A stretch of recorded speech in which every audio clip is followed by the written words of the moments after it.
Okay, good evening, good afternoon, and good morning, depending on what time zone you're watching us from. This is the second day of the first Beyond Humanism Forum, this event that we have put up this year, primarily because we couldn't do a physical event of the Beyond Humanism Conference that was planned in Lesbos, that's postponed to next year, but because we think it's important to meet again and to focus not only but mainly on the pandemic crisis and see what interesting perspectives the post-trans and metahumanistic discourses can provide in this situation. So I will first pass the word to Stefan, Lorenz, Sorgner, and Sampanikou, the co-organizers with me of the event. Will speak about different aspects of it, and I will return later to talk about the program and the threads that we propose for discussion and some special announcements as well. So, Stefan. Yeah, thank you, Jaime. No, it's already been a spectacular first day. Yesterday, we started later in order basically to cover more the sort of America, Northern America, Southern America, and Europe. And today we start earlier, so it's better suited for the Asian, Australian time zones. And yesterday we've already had some amazing speakers, I thought, from the US, from Brazil, from Nigeria, from various countries in Europe. So that's been a wonderful beginning.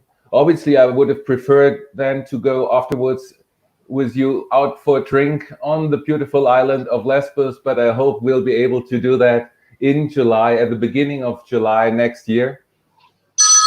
We started with that amazing conference series in 2009. So the Beyond Humanism conference series have already been going on for 11 years. And now it's the first year that we go digital with the forum. Jaime and Evie, we've known, I've been friends with Jaime and Evie for now more than 25 years. We've met up in London at King's College, where we all had a wonderful time. We all met up, we all stayed in the same student halls there, having drinks. And now, 20 years later, we're still cooperating, we're still friends, we're still talking about the same interests, the same things which keep us interested, in which we've been interested for such a long time. Nowadays, doing it on a more professional level, I hope. And so hopefully many of you will join us next year at the Beyond Humanism conference directly on Lesbos. In addition, I want to remind you that a lot of other things have grown out of this Beyond Humanism cooperation. So we've started the Journal of Post-Human Studies, that was launched in 2017 in cooperation with James Hughes, Sang-Yu Shim, and Penn State University Press, with an amazing editorial board. The first speaker today, Stella K, is also a member of that. So please do submit your articles on any aspect of the post-human, because that's the first academic journal explicitly dedicated to the post-human. In addition, we've got book series, one with Schwabe, a high-class book series entitled Post-Human Studies. It's been launched this year, and the first publication is a monograph by Steve Fuller. Then we've got another book series coming out with Peter Lang that's called Beyond Humanism, and that's also suitable for in particular for essay collections and maybe PhD thesis. So I hope you also enjoy today's event, which has an amazing lineup of speakers and of performers. And now I'm going to pass on the words to Evie.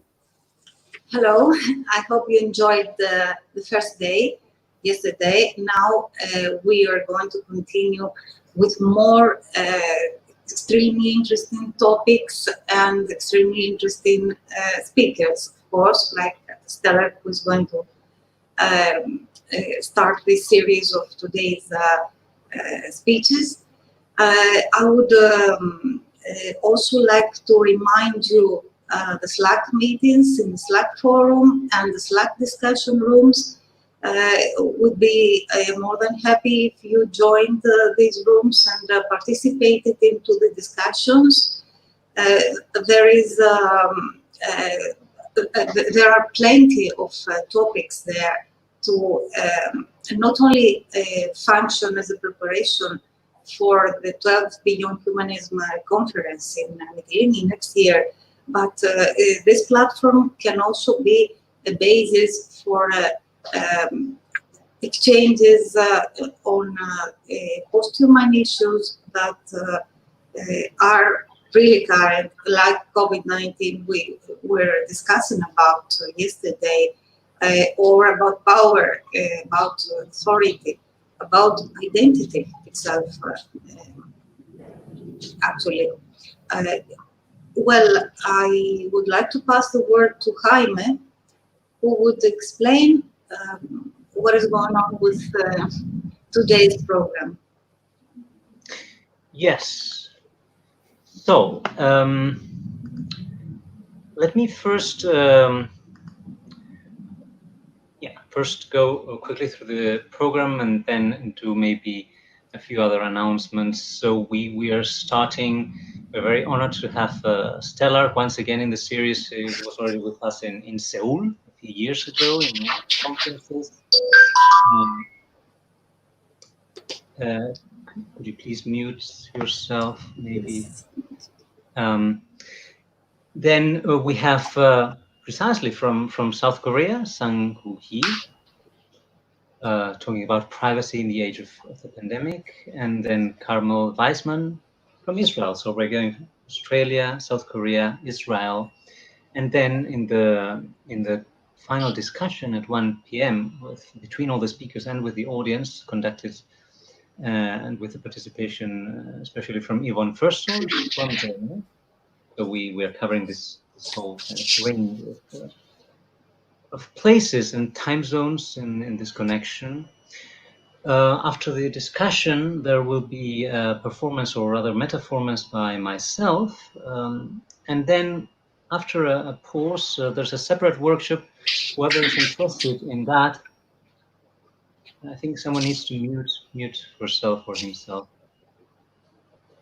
Whoever is interested in the workshop, please send an email to metabody@metabody.eu. I will put it in the chat in one moment, and you will get the special link for that, which is a separate activity, which has to do with, anyway, the topics of the day of embodiment in the age of algorithms and in times of COVID, and how do we think of new ways of meeting online as well, and sharing, well, processes which are not just about sitting in a fixed position in relation to a screen.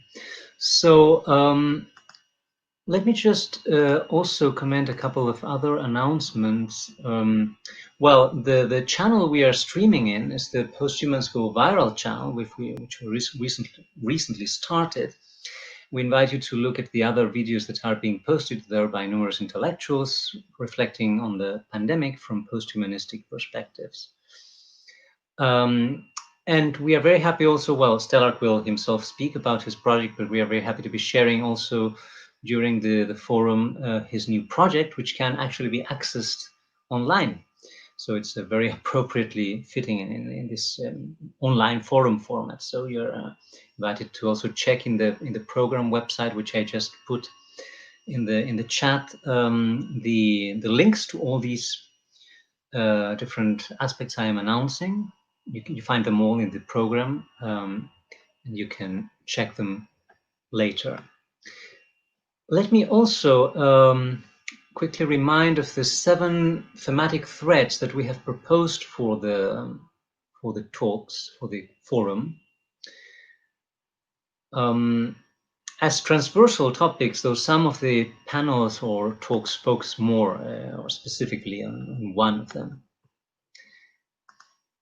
So first we have a kind of general reflection about what is it that post-trans-metahumanistic perspectives can provide around the COVID-19 crisis, say with regard to the predominant existing narratives in the media, which can be perhaps at times overwhelmingly humanistic in terms of this idea of saving humanity from the enemy, or also in some senses transhumanistic in the sense of Silicon Valley transhumanism, of the kind of overwhelming taking over in an even more accelerated manner of the digital shift, which is strengthening itself massively in the pandemic and the crisis. So what other modes of problematizing the situation and understanding, well, our entanglement with planetary scale problems and issues and bodies and realities of different kinds.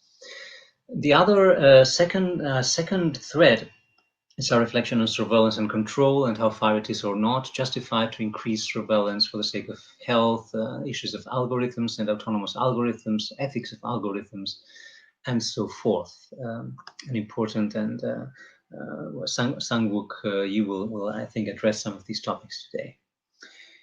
The third one, as I already advanced, is the issue of planetary health. It's a concept I'm proposing myself lately. What about, considering how caring for the planet's health is also maybe the first thing in the global agenda that should be there in the global agenda if we want to think about our health.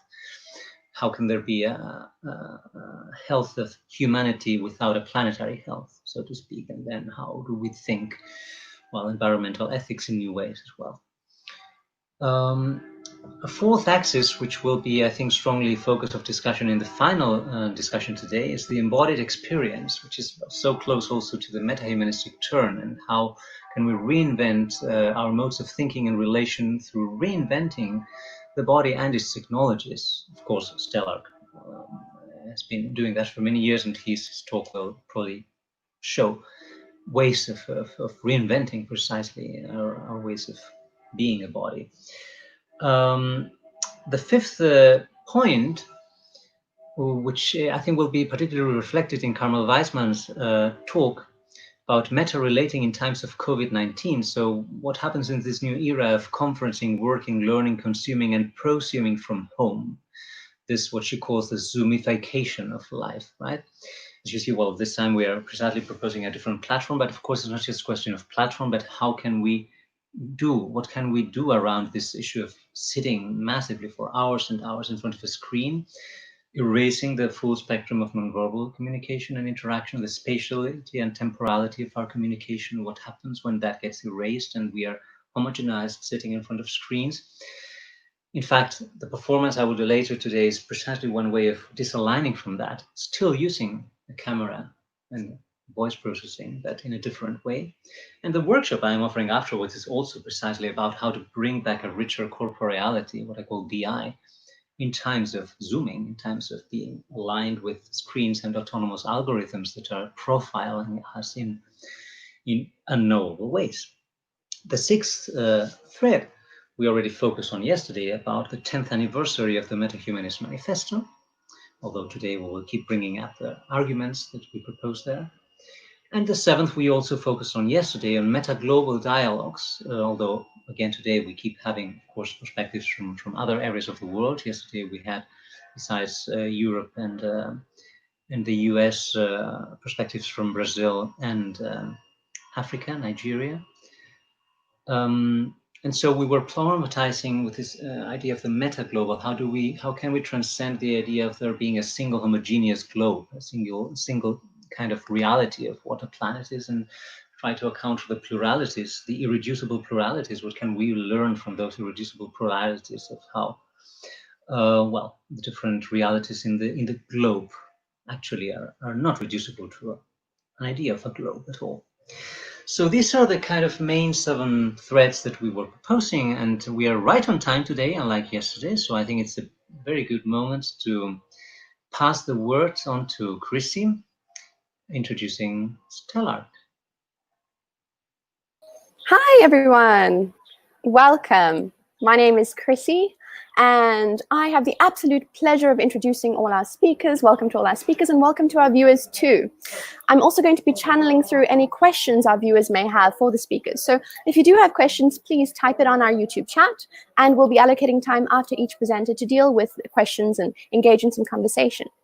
So on that note, I would like to I'm thrilled to introduce our first speaker, Stella, who is an Australian artist whose projects and performances use prosthetics, robotics, biotechnology, and the internet to explore alternative anatomical architectures. And he will be presenting on inverse desires, split bodies, fractal flesh, and phantom glitches. Stelarc, the screen is yours. If you can unmute yourself and enjoy. Thanks very much, Chrissy, and thank you to Jaime and Stefan. Good to see you guys again, and Evie. So I'll just begin my presentation.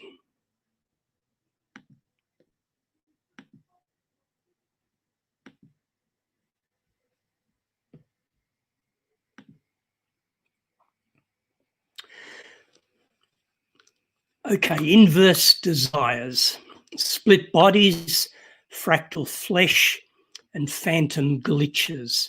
So in this age of mixed realities, the body needs to engineer interfaces and make strategies for seamlessly sliding between the biological, the technological, and the virtual.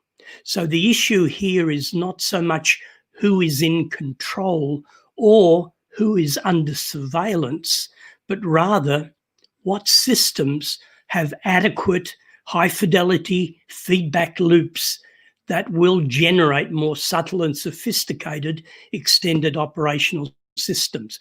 What is more significant, rather than being infected by biological entities, is the body rather being contaminated by digital entities.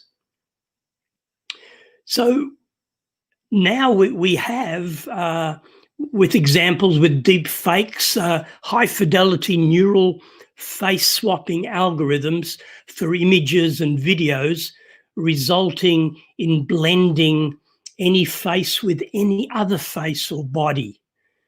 The virtual and the cinematic have an inverse impact. Rather than dematerialize the body, as we imagine the virtual does, they actually generate desires for unexpected physical embodiments. So here with face transplants, for example, the face from the donor body stitched to the skull of the recipient becomes a kind of third face resembling neither. Attaching technology to the body was a desire that was generated from doing a series of 27 body suspensions. Here, the body actuates its third hand with electrodes attached to its abdominal and leg muscles. And this was essentially a series of performances with these prosthetic attachments connected to the body, extending the body, visualizing a kind of McLuhan-esque idea that technology is the external organs of the body. So attaching technology to the body merely extends its operational capabilities. Its sense of self, rather, remains intact. But as its attachments are extended online, its sense of self is extruded beyond the boundaries of its skin and beyond the local space that it inhabits. This extrusion generates an existential and ontological emptiness. The body becomes a component in a larger operational architecture. The body becomes this contemporary chimera of meat, metal, and code. A muscle stimulation system connected to a computer, a touchscreen interface touching the muscles on the computer model, generated movements, these simulated movements. A second later in Luxembourg, where my body was, the body moves involuntarily. So the body could be accessed remotely and remotely actuated. So for 2 days, 6 hours every day, people in the Pompidou Center in Paris, the Media Lab in Helsinki, the Doors of Perception Conference in Amsterdam, for example, were able to remotely access and activate the body. This was a kind of split body experience. Voltage in on one side, involuntary movements, voltage out, actuating a third hand. Instead of the body here being accessed by people in other places, here ping body becomes a body that is a crude barometer of internet activity. 40 global sites are pinged during the performance. The reverberating signals are mapped in milliseconds to different muscle sites, and the body moves involuntarily, visualizing the internet activity that was occurring at the time.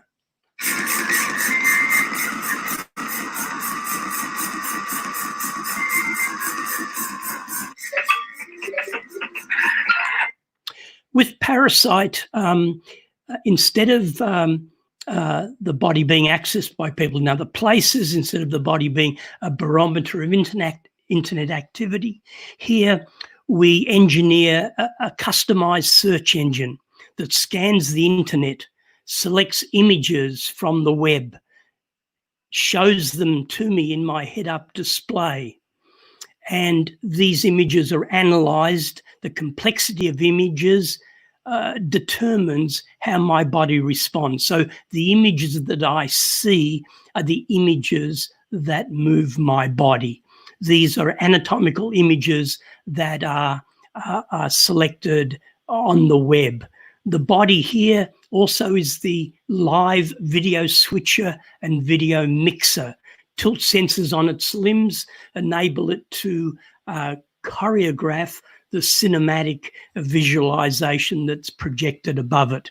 And the sound is also generated from the internet activity.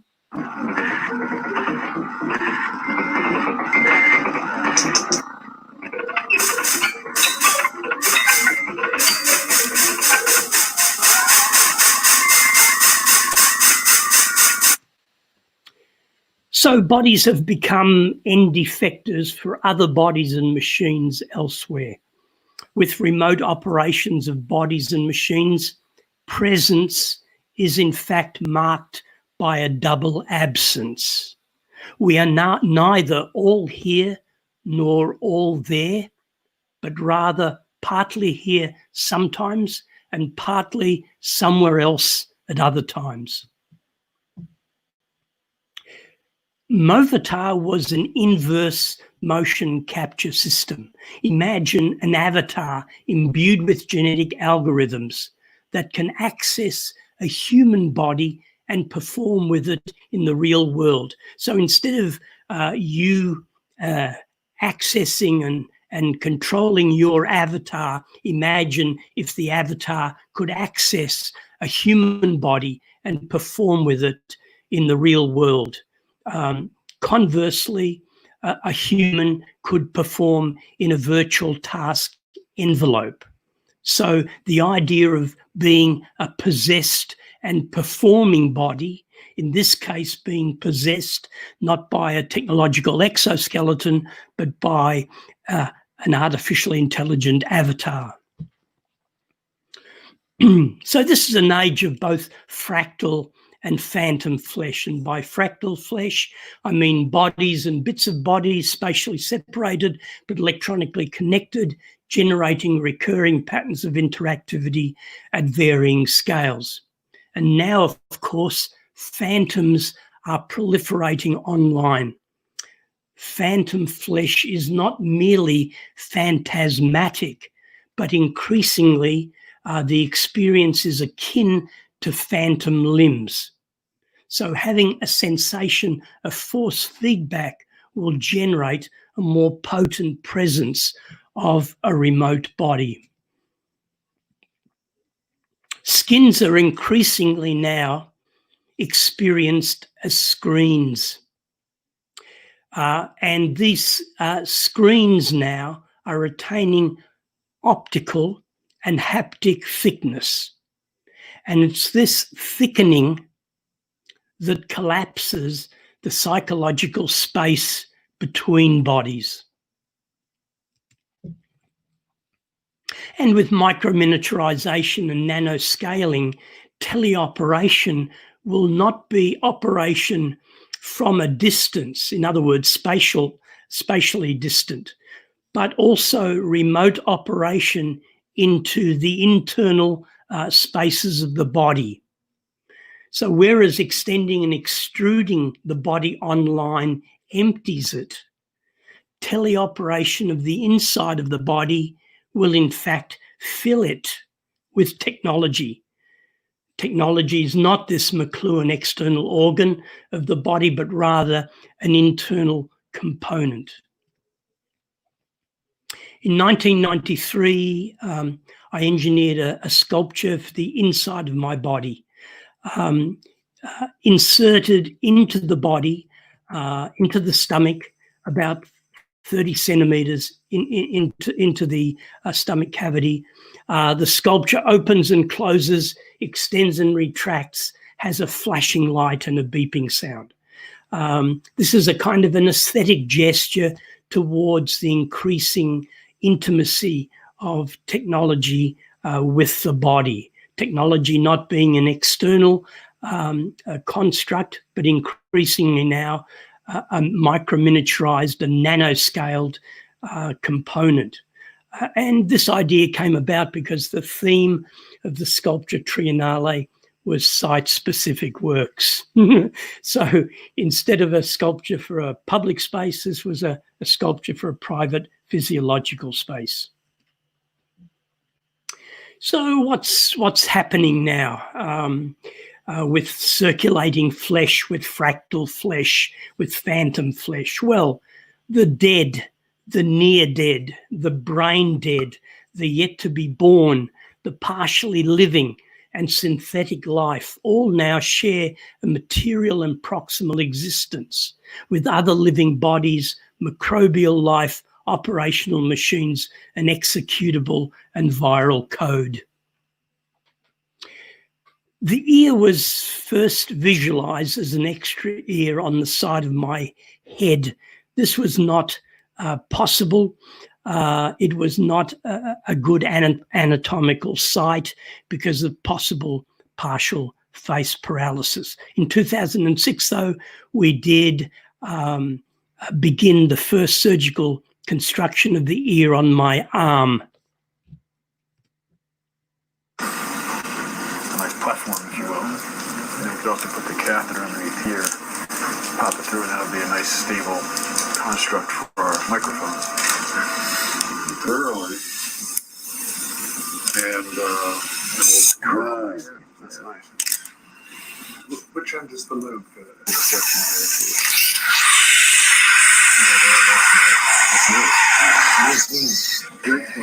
Okay, I'll take the line away. Congratulations. I think that's interesting. I'm just gonna. Can you hear me now? Good. Good. Maybe scissors, please. Got it. Right here. Come around this arm here. Make sure the audio system still works. But speaking even through the dressings and zero-form gauze and plaster, you can still see the bars moving on our transmitter, which shows that the microphone is still picking up sound and the ear is still functionally working. So the ear has become a living part of the body, a soft prosthesis with tissue ingrowth and vascularization occurring.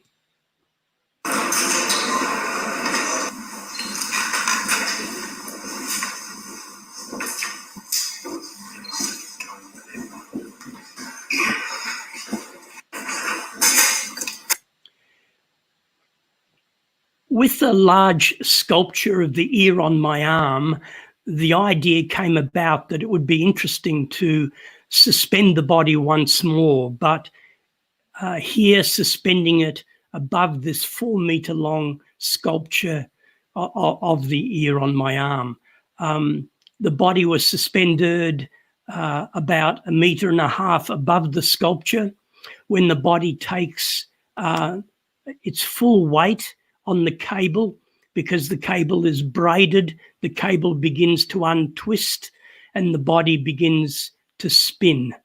What was meant to be a a few minutes. In fact, the body was spinning for about 15 minutes. This performance began when the body was hoisted off the sculpture, and the performance ended when the body was lowered down.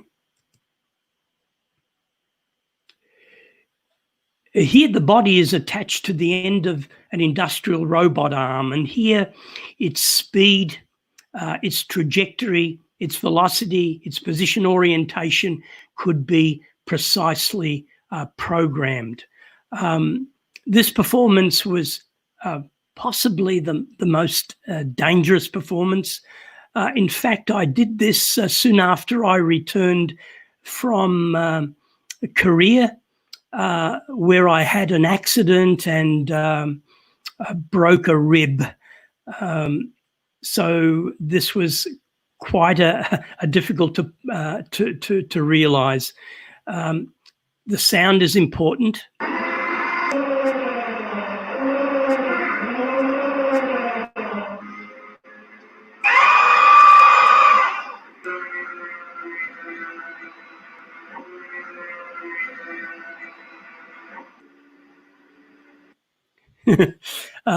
When the body completed its performance, it was replaced by a large sculpture of the artist's ear, and the same performance was repeated.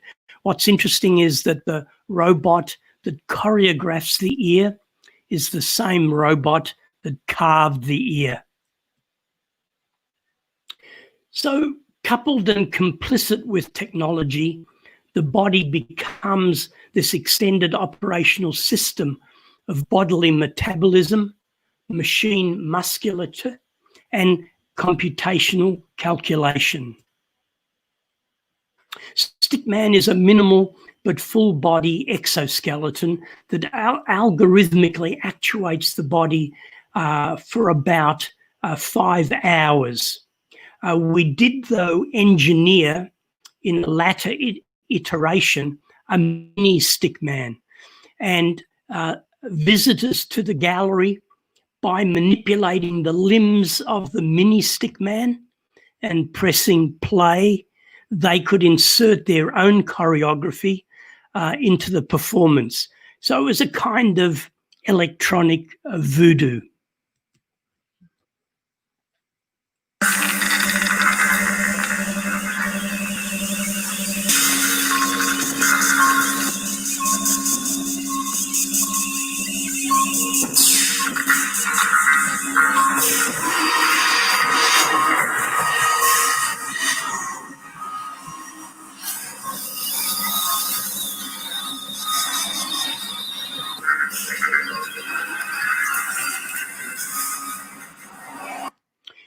Although the body was largely manipulated by its exoskeleton, one leg was free to balance on, and this meant that I could pivot my body and manipulate the shadow on the wall and modulate the video feedback that was projected on the opposite side.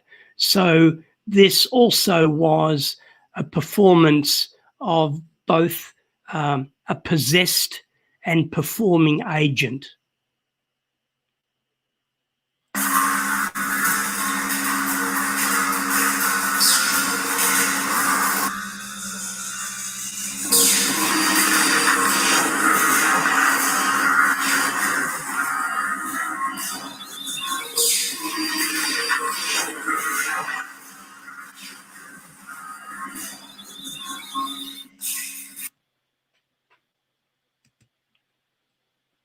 So for me, there was always a ghost in the machine, but a ghost not as a vital force that animates, but rather a fading attestation of the human.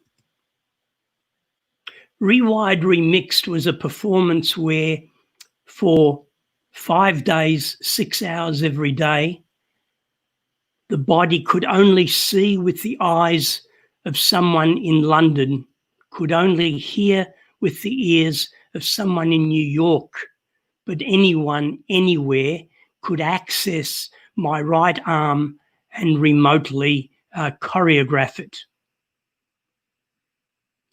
People in the gallery could access the exoskeleton arm using a touchscreen interface. There were about 1,300 online and gallery interactions with the body every day. Reclining Stickman is the most recent project, a 9-meter long, 4-meter high stickman that is actuated by pneumatic rubber muscles, and that can be remotely accessed and remotely activated. Here's the kind of web page interface, so you can see the robot streaming from Adelaide, and using the switchboard interface or keyboard interface, you can program the robot's choreography.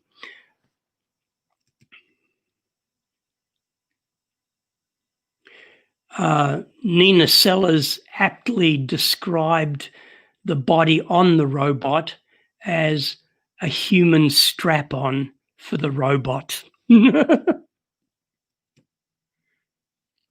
So you have to imagine these airflow muscles, the compressed air inflating and contracting the muscle, and the air exhausting and extending the muscles. So very much an anatomic feel to the actuation of the robot. In 2011, the first twin turbine heart was inserted into the chest of a terminally ill patient. He only survived a few days, but long enough to test this twin turbine heart. And what was interesting is that it circulates the blood continuously without pulsing. So in the near future, you might rest your head on your loved one's chest. They're warm to the touch, they're breathing, they're sighing, they're speaking, they're certainly alive, but they have no heartbeat. I think the most important realization of the post-human period is that other kinds of biological life, in addition to artificial, algorithmic, and machine aliveness, need to be critically interrogated and incorporated into issues of embodiment and awareness and agency. And what it means to be human is perhaps not to remain human at all.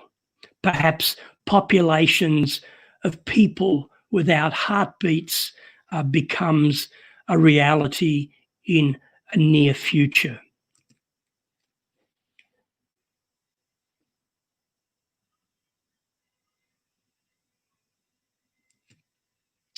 Thanks very much.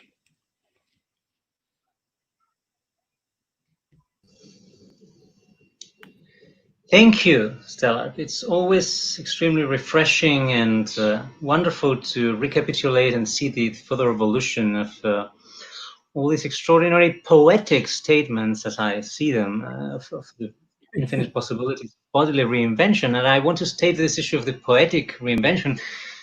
We already had part of this discussion in Seoul a few years ago, and I always wonder, how can there be so many people that take you for a transhumanist when the kinds of claim for the body that you do and the kinds of poetics that you propose is, I think, so totally different, and I would say dissonant with some of the transhumanistic approaches. I don't know if you want to comment on that, but I am always troubled when I hear people saying, "Oh, but Stelarc is transhumanist," right? And they say, "Oh no, come on, listen to the Seoul conversation we had."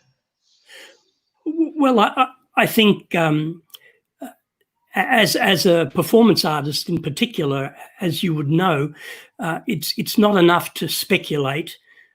It's not enough to have sci-fi ideas. Rather, one has to actualize these ideas and create a plausibility and a personal experience. So you, in turn, have to take the physical consequences for these ideas as well.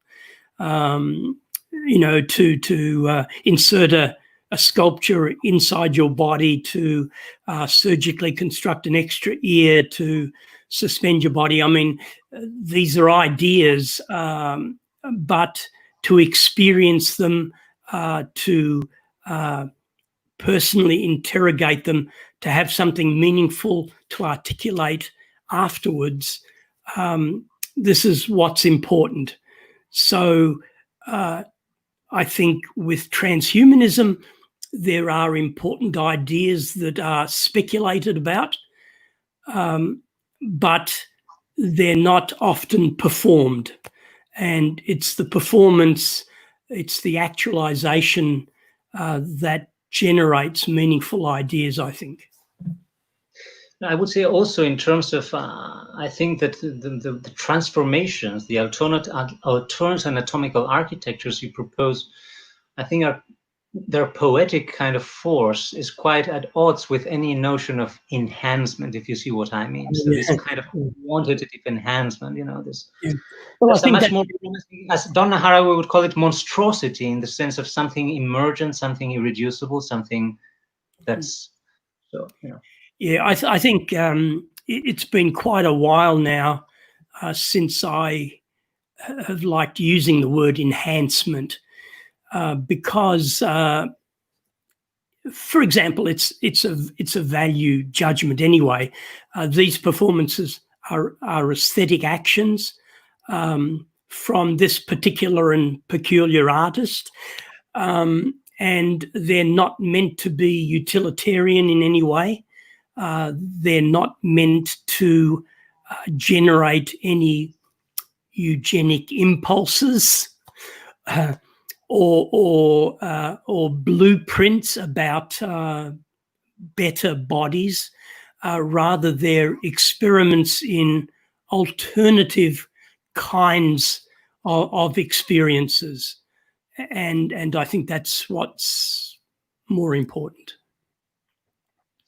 Yeah, and I think another significant characteristic of your work, which I think is worth mentioning, is you have also always taken distance, say, from like people who work on body modification from a more mystical kind of, say, focus on the actual, I don't know, internal experience or things like that. Your poetic is very characteristic, I think, in proposing something quite different, right?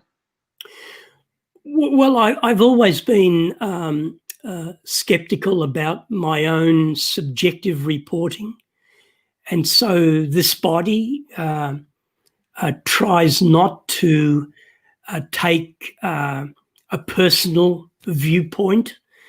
In fact, the more and more performances I do, the less and less I think I have a mind of my own, nor any mind at all in the traditional metaphysical sense.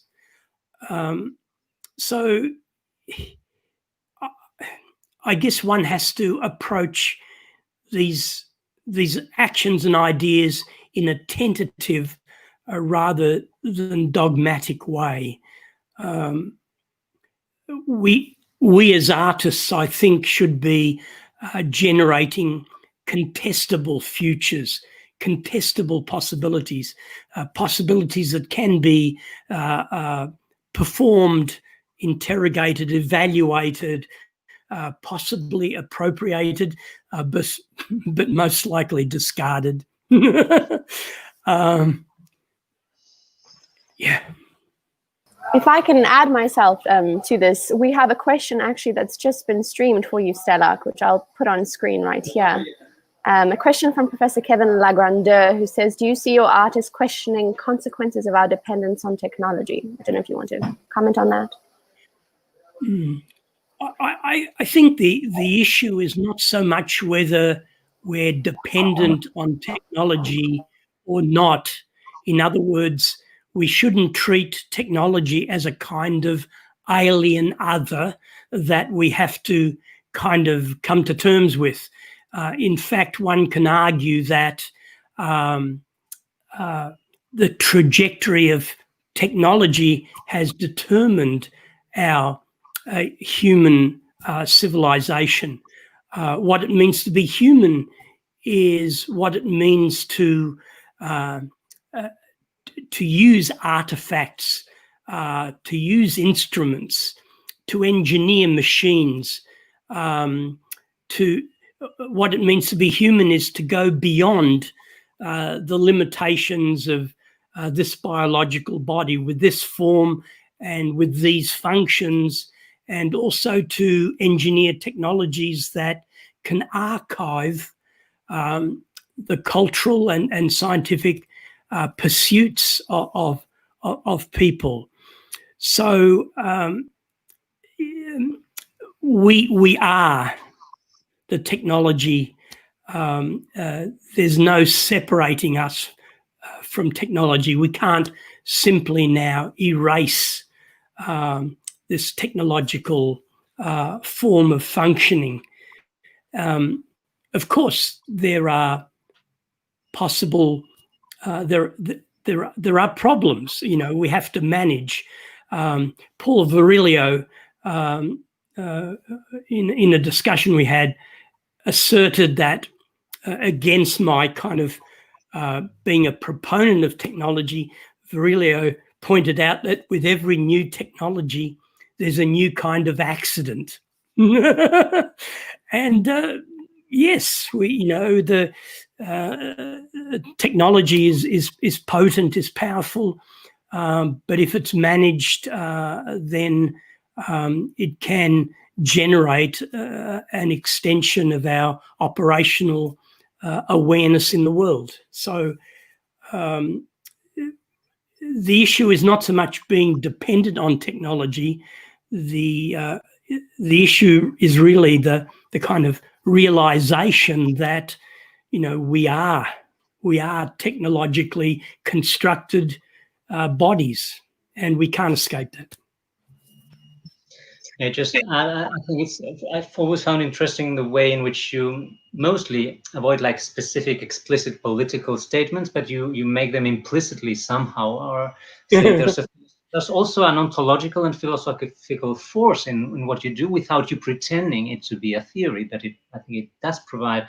And one of the strongest points in which I think that you are contesting, say, the metaphysical tradition is when you were talking precisely about this issue that which I identify enormously, and I will maybe talk about that later in relation to my work, this not identifying with the mind at all, this issue of when you say, okay, my experiences are not focusing on a subjective side, that doesn't mean that you avoid an experiential aspect, but it's not passed or filtered as pertaining to kind of subjective mind. It's something else taking over, right?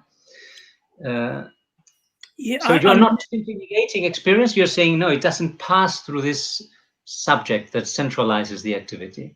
And that's where I see this. Well, I think what we should be doing is problematizing what a subject is. And we often have a simplistic construct of this subject as this sort of separate, unique kind of entity that has a body that somehow manipulates a body. I think the problem is with language. It's a Wittgensteinian kind of problem. Language, as much as language clarifies the world in categorizing it, it also confuses us sometimes, philosophically. So we confuse a verb with a noun. We talk about a mind. This is more a process rather than an intrinsic essence. And so I just feel uneasy when we simplistically assert that we have a mind of our own, because we're as much socially and culturally constructed as we are genetically given. Of course, choice has a part, but choice is only meaningful within a very small frame of reference. In a larger scale of time and space and social interaction, choice is highly compromised as a seemingly individual action. So all of these projects and performance problematize these convenient assumptions that we have. That's all. They don't assert,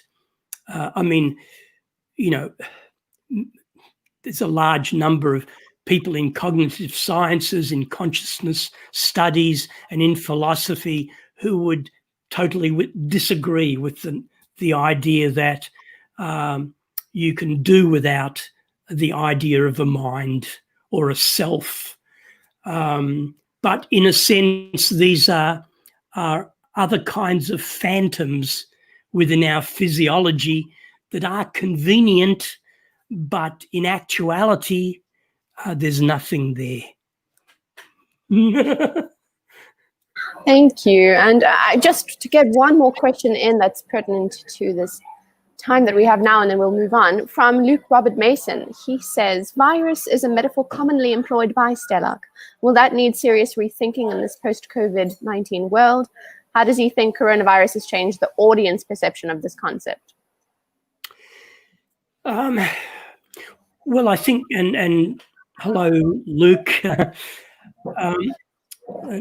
Luke's a good friend, so I'm sure this answer will not satisfy him. Look, I think people have become aware that the potency of biological entities that we can't see, that we can't sense, and we only know through our through the physiological outcome of their interaction with us, and this is a kind of problem. I mean, the survival parameters of the human body are very slim, as well as having to gulp air continuously, as well as your heart having to beat millions of times consistently without faltering for you to stay alive. If you lose 10% of your body fluids, you're dead. If your internal temperature varies 3 or 4 degrees, you're in serious health risk. You live an average of about 80 years in good health, and then you quickly deteriorate and you start malfunctioning and you die.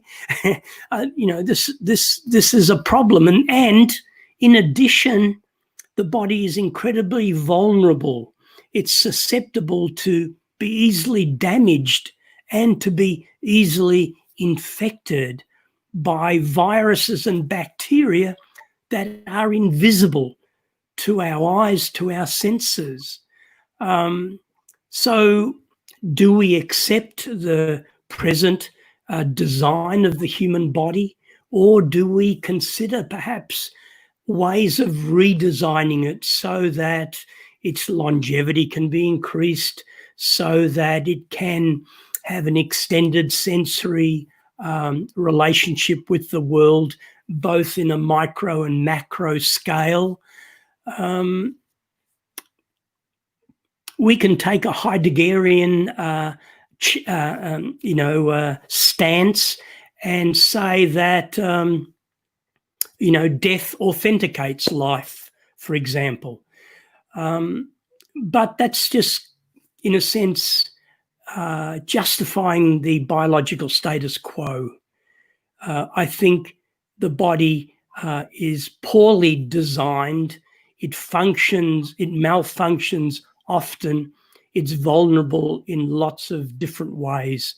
So do we accept that, which is poetically beautiful, okay, because it's the biological status quo, or do we examine the human body and realize that, yeah, perhaps there are ways to kind of alter its form and generate an extension to its functions?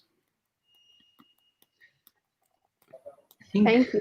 Thank you. I think we're a bit over time, so Yes, I think we'll go back to this discussion in the final discussion. We will probably go back to this point. Thank you very much. Thank you. Thank you so much. Wonderful presentation. If I can introduce the next speaker, let me bring him onto screen. Hello.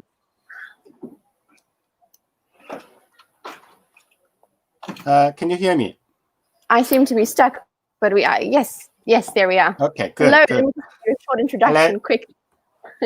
We have Sang-Hwa Kyu, who works at the Hanyang University in Seoul, South Korea, on philosophy of science and technology, especially in the ethical issues of cutting-edge technologies such as AI.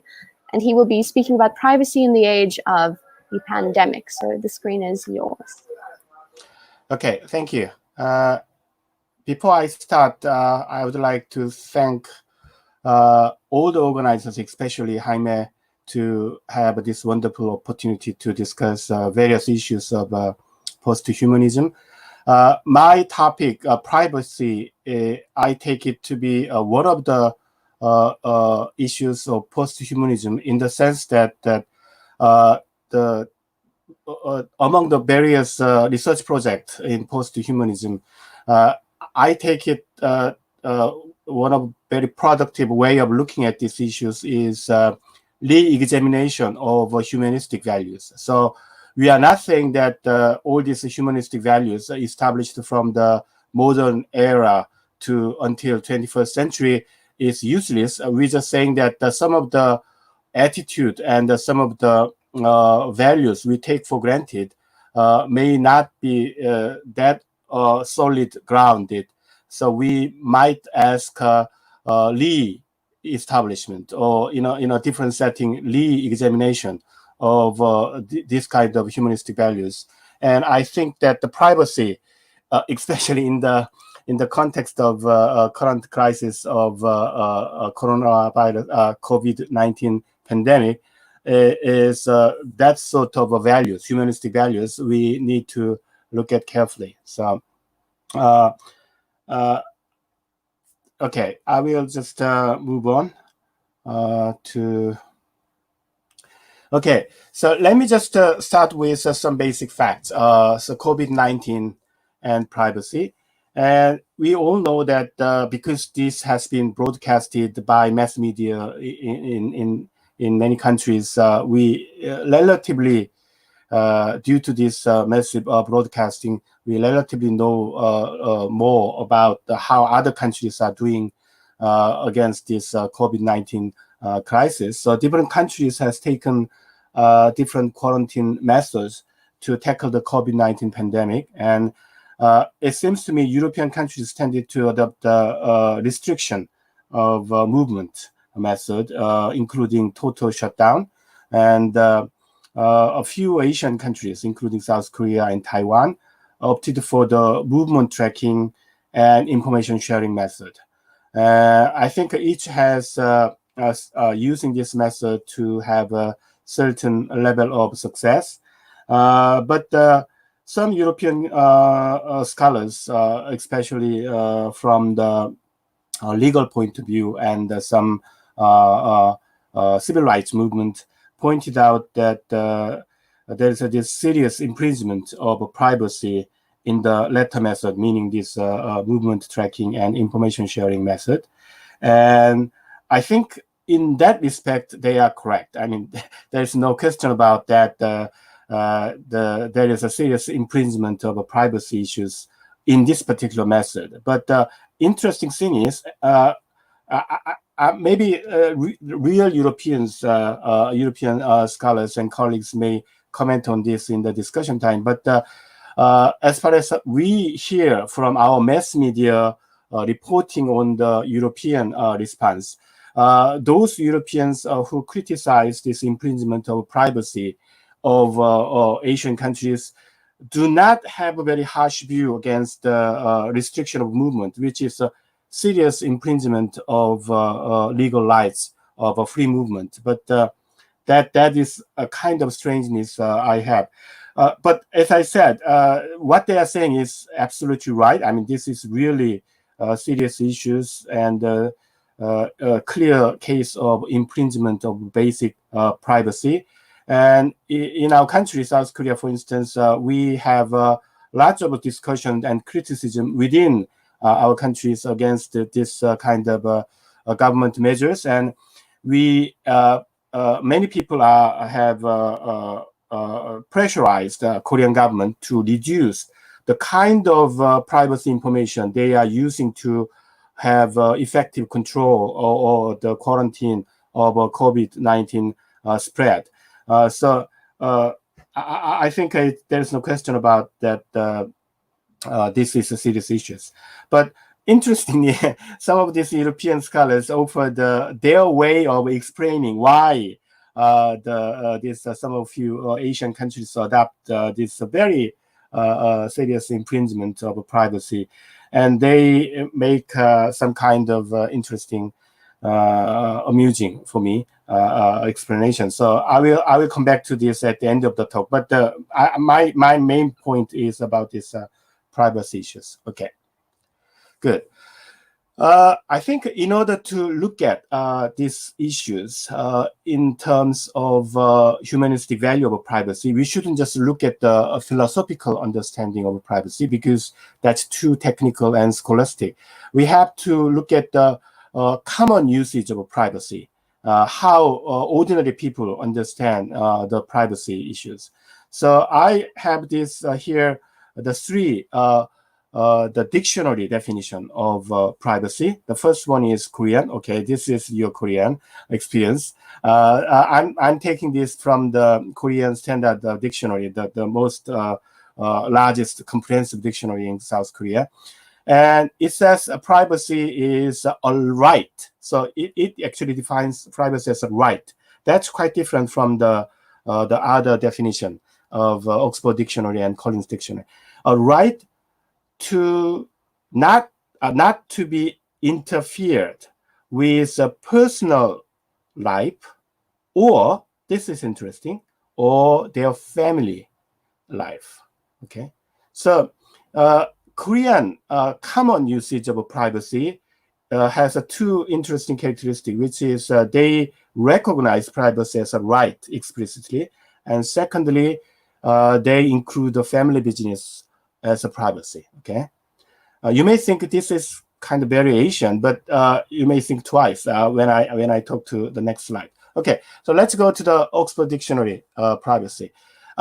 It defines privacy as a state in which one is not observed or disturbed by other people, more specifically, the state of being free from public attention. So you can see that here it's individual concern, and it mostly concerns about the individual information. Sorry?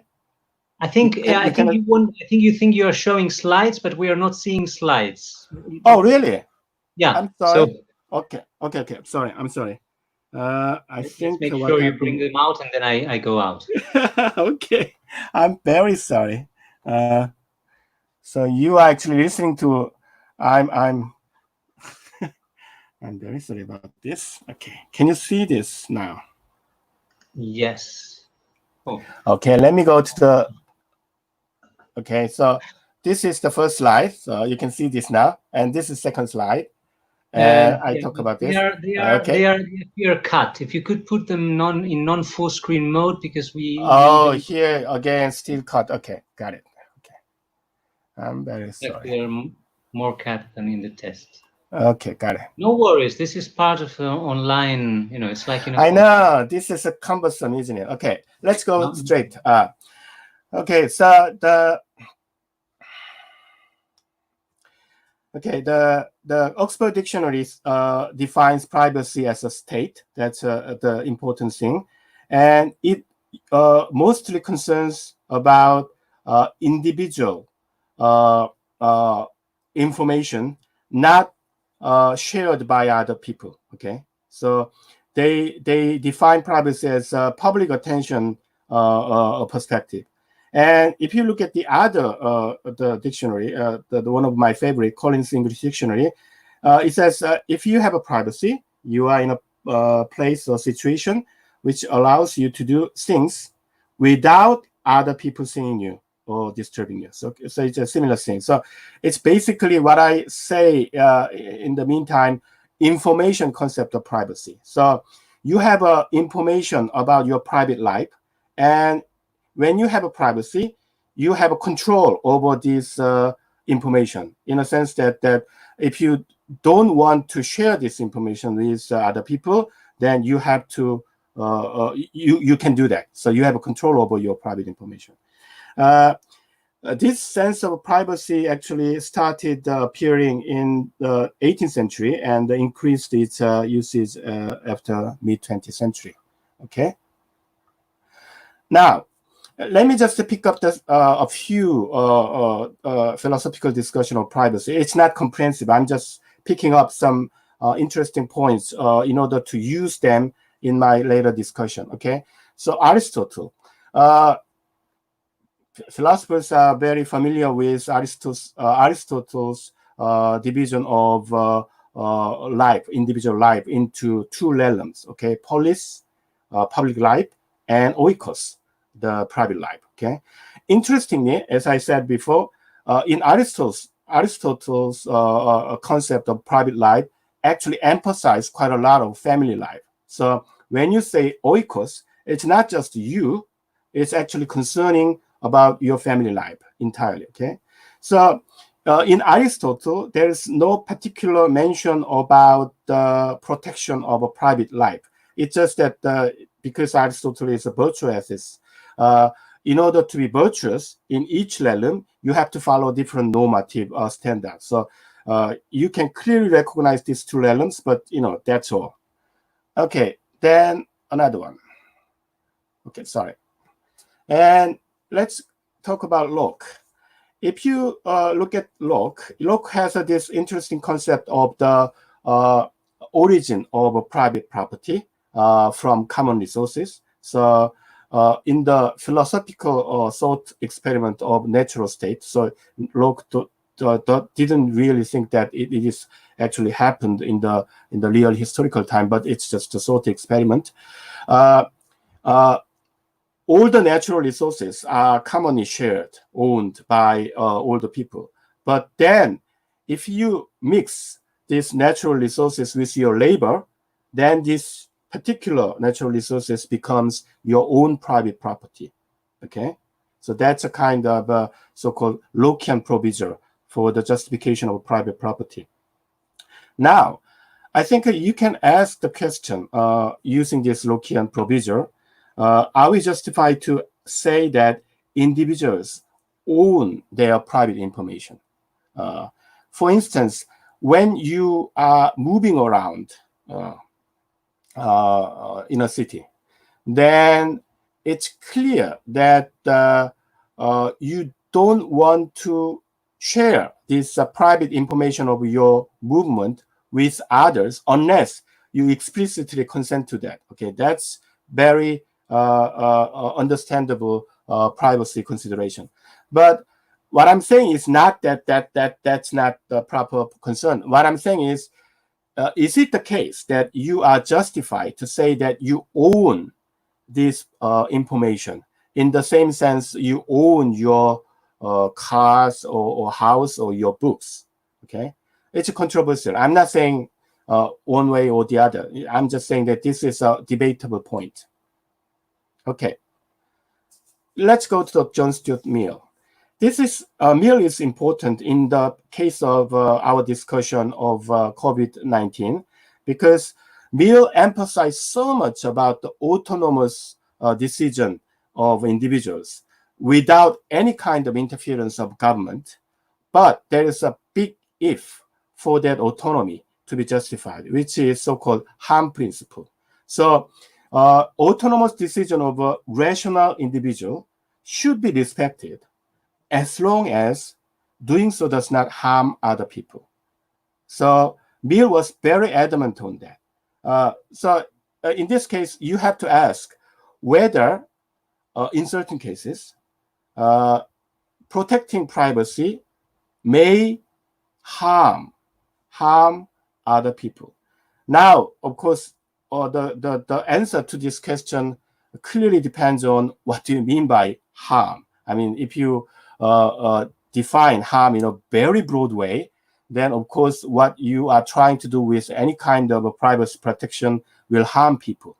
For instance, maybe some people just get upset if you argue that if you claim that your privacy should be absolutely protected. But should we think that as legitimate harm? That's really controversial. So, but what I'm saying is, even the ultra-liberalist John Stuart Mill recognized that private autonomy has a certain restriction. Unless you can be sure that what you are doing and your decision, your privacy consideration is not harming other people, then you have to think twice, okay? As I said, in the case of COVID-19, Mill is important because we now know, we didn't know this for sure for the scientific uncertainty. We now know that there is a so-called no symptom infection. So you look perfectly normal. I mean, you don't have any temperature, you don't cough, you don't have any uncertain feelings, uneasy feelings, but still you can infect other people. Of course, lesser degree than the really serious patient, but still there's infections. This is recognized by WHO. So in this case, you have to ask whether this no symptom patient are allowed to use their own autonomy in a full sense. That's one question you may ask. Okay. Now, the last one is more familiar concept of privacy. Margaret Mead, one of the leading anthropologists in 20th century, and some other social anthropologists actually recognize in their field research. Of course, there's many criticism about this Mead field research, but that's another issue. Okay, so they recognize that even in the very so-called primitive society or all kinds of cultures, there exists intimate space and the public space, open access public space division. So this intimate space, you have a restriction about who are eligible to access. And in order to make sure that this kind of restriction holds, usually every culture has some kind of rituals in order to access to this intimate private space, okay? And this kind of intimate space consideration of privacy was actually kind of backbone of various legalization of privacy law in Western countries and in South Korea as well. I mean, if you have private information and if you don't want to share this information with others, then you have a right to keep this way. Okay. Now, having these all concerns, we can ask the following difficult questions. First, a consensus. Although there are many different concepts of privacy and different opinion about the privacy, I think it's fair to say that there is a universal consensus that privacy is valuable and we have to protect it, okay? So on that level, it's very well established. But if you go to the discussions of privacy by philosophers and lawyers and sociologists, there are quite controversies over how to understand privacy. First one is interest or right. Okay, so should we understand privacy as one of the big concerns we have to pay attention to whenever we decide on some important matters relating to individuals or society? Or is it privacy a right to be protected? Absolutely. I mean, of course, if you have a conflict with other rights, then you have to have a certain kind of provision for that. But if you say something is right, then this is not infringed without any kind of serious right consideration. Okay, so many lawyers thought that if you think privacy as a right, then actually you reduce the many of the utilitarian benefits to the individuals, because you lose chance of coordinating different interests in a more efficient way. Okay, I'm not advocating this. I'm just saying that this is quite a controversial point. Okay, and also there is a feminist critique about the right conception of privacy, because in many countries, the privacy law actually are co-opted by powerful people to protect their wrongdoings in a private sphere. So they say, okay, there may be something going wrong in my family or in my company or in my secretary space, but because this is privacy, you cannot really talk about this, or you cannot really report them. Okay, so this power relationship coupled with privacy as a right concept may actually harm general public interest rather than increase the interest, public interest. Okay, and we also we need to look at the privacy as information or autonomy. Okay, so information concept is familiar with our dictionary definition. The autonomy concept was quite actually crucial when all this legislation of the self-determination on private matters like same-sex marriage.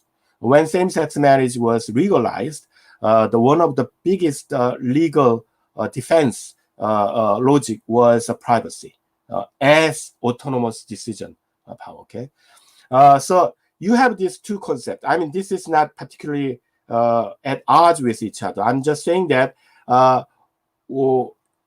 when you understand privacy as autonomy, sometimes actually it is almost impossible to protect the privacy as information, especially in the context of current technology like blockchain technology. So here again, we need to look at least re-examine the privacy concept in the current technology in post-humanistic perspective. Okay, so let me just finish with some remarks. Even we accept privacy as a right, I mean, I think it's very controversial.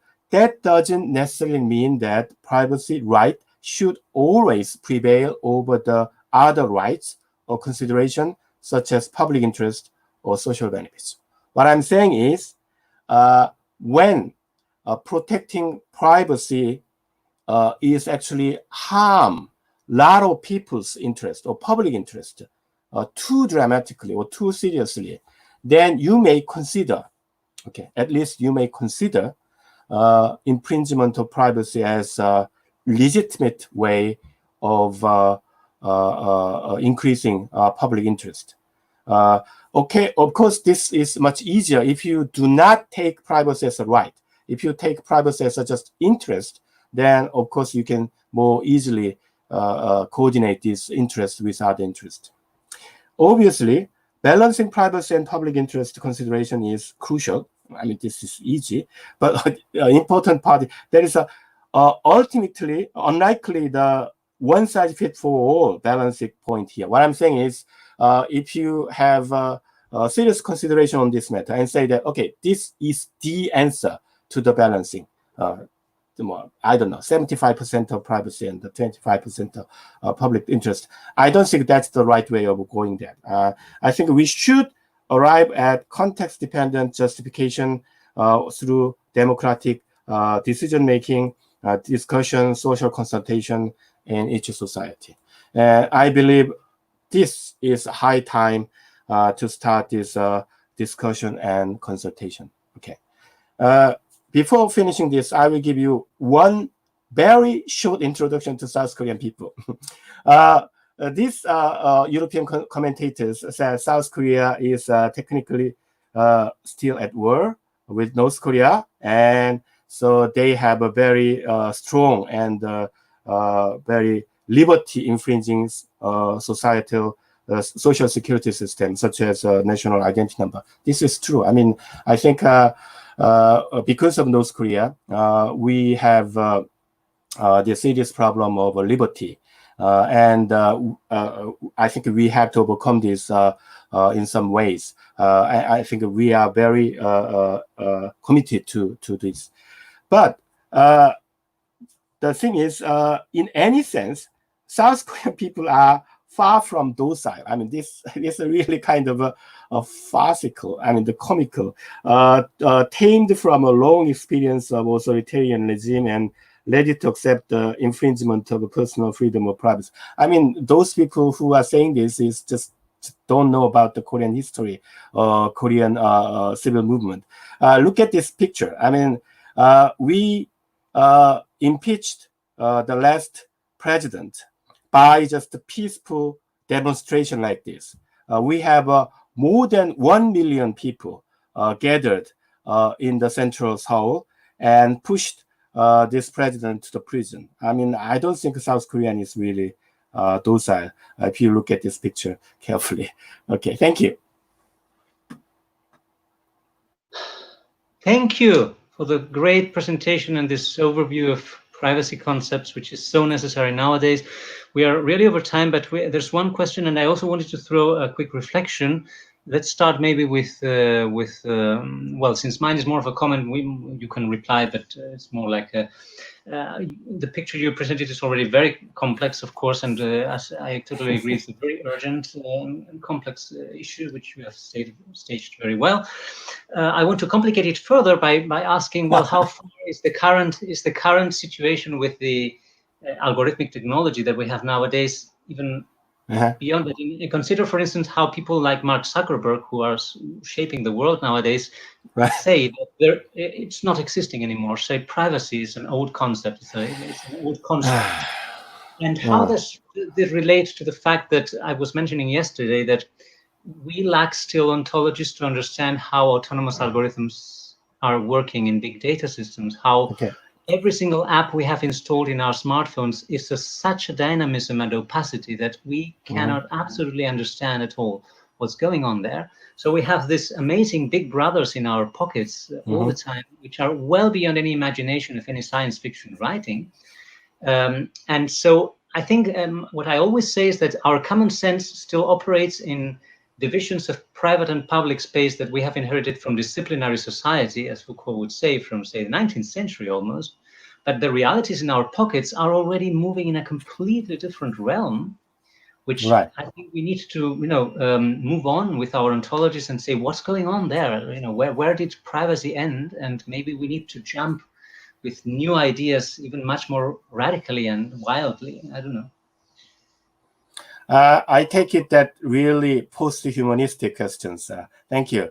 I think Mark Zuckerberg is exaggerating. I mean, it's true that if you are allowed to, this is important, if you are allowed to combine all the relevant databases and use these databases as a training data, then yeah, there is no privacy.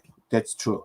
But because of that, we shouldn't allow this to happen. I mean, we shouldn't allow that these big companies and all these people who get profits from this has a relatively restricted database access. So that's the main point between the division of the private sphere and public sphere. So we delegate some of our information to use these wonderful services, that's okay. But we still want to have some our intimate sphere in some area. But of course, what I said before was even in this division can be challenged by the COVID-19 crisis, like this public interest and private interest. But still, we can come up with another division line, which still keep this privacy and public sphere, but try to come up with a better solution for the public interest. Just to clarify, so what I mean really is that there's a kind of essential ontological opacity in the way big data systems operate, which lies beyond the capacity of humans to intervene in the process, because of the amount, the size of the databases, because of the dynamism and complexity of the process.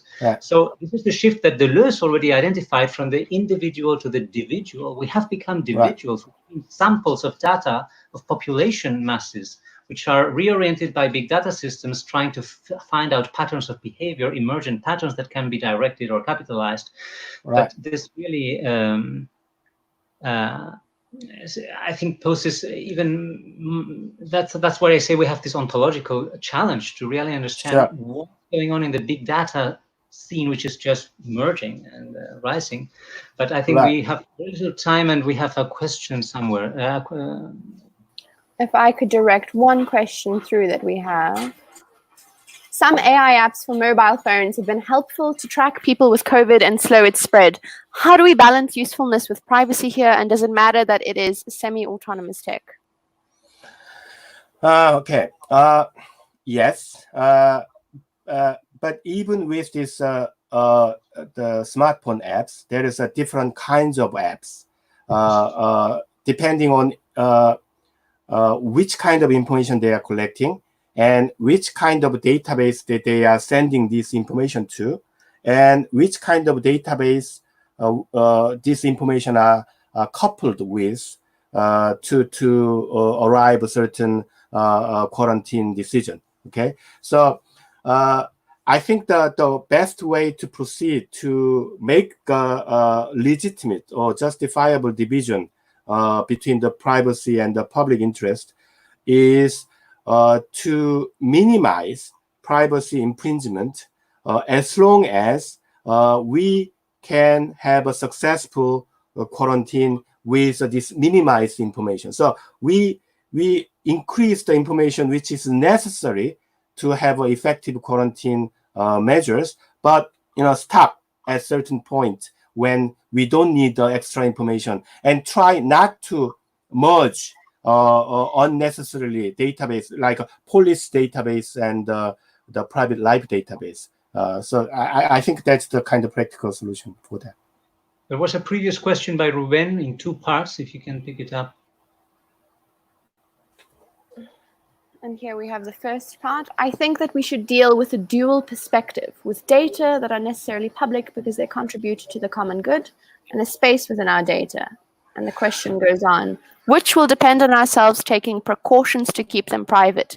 So do you think we cannot expect that type of private data protection from anyone other than our own privacy precautions? This is a really difficult question, because I'm very sympathetic with this question, meaning that I think that in this the post-humanistic age, data should be common, data common. We have to share this data to use this data to increase the general welfare of the entire humanity.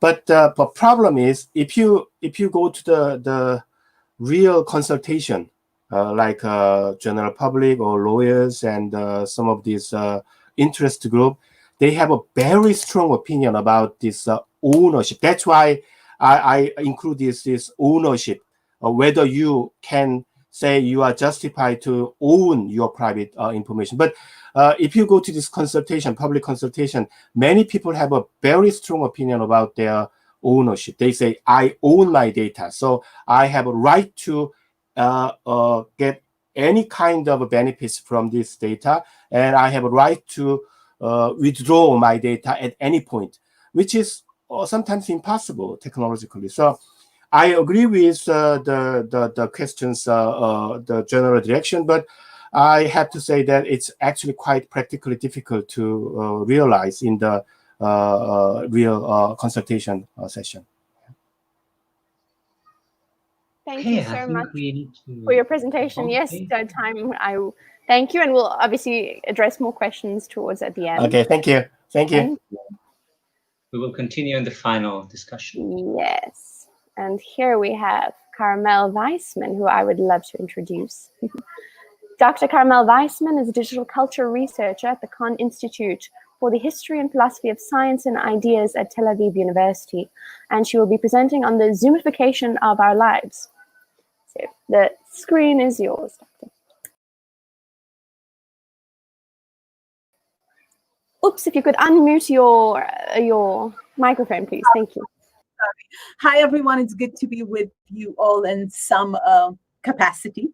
And I would like to talk to you today about our life on screen, this mode of experience / existence or communication of our time, which is often referred to as life on Zoom, although today we're not on Zoom.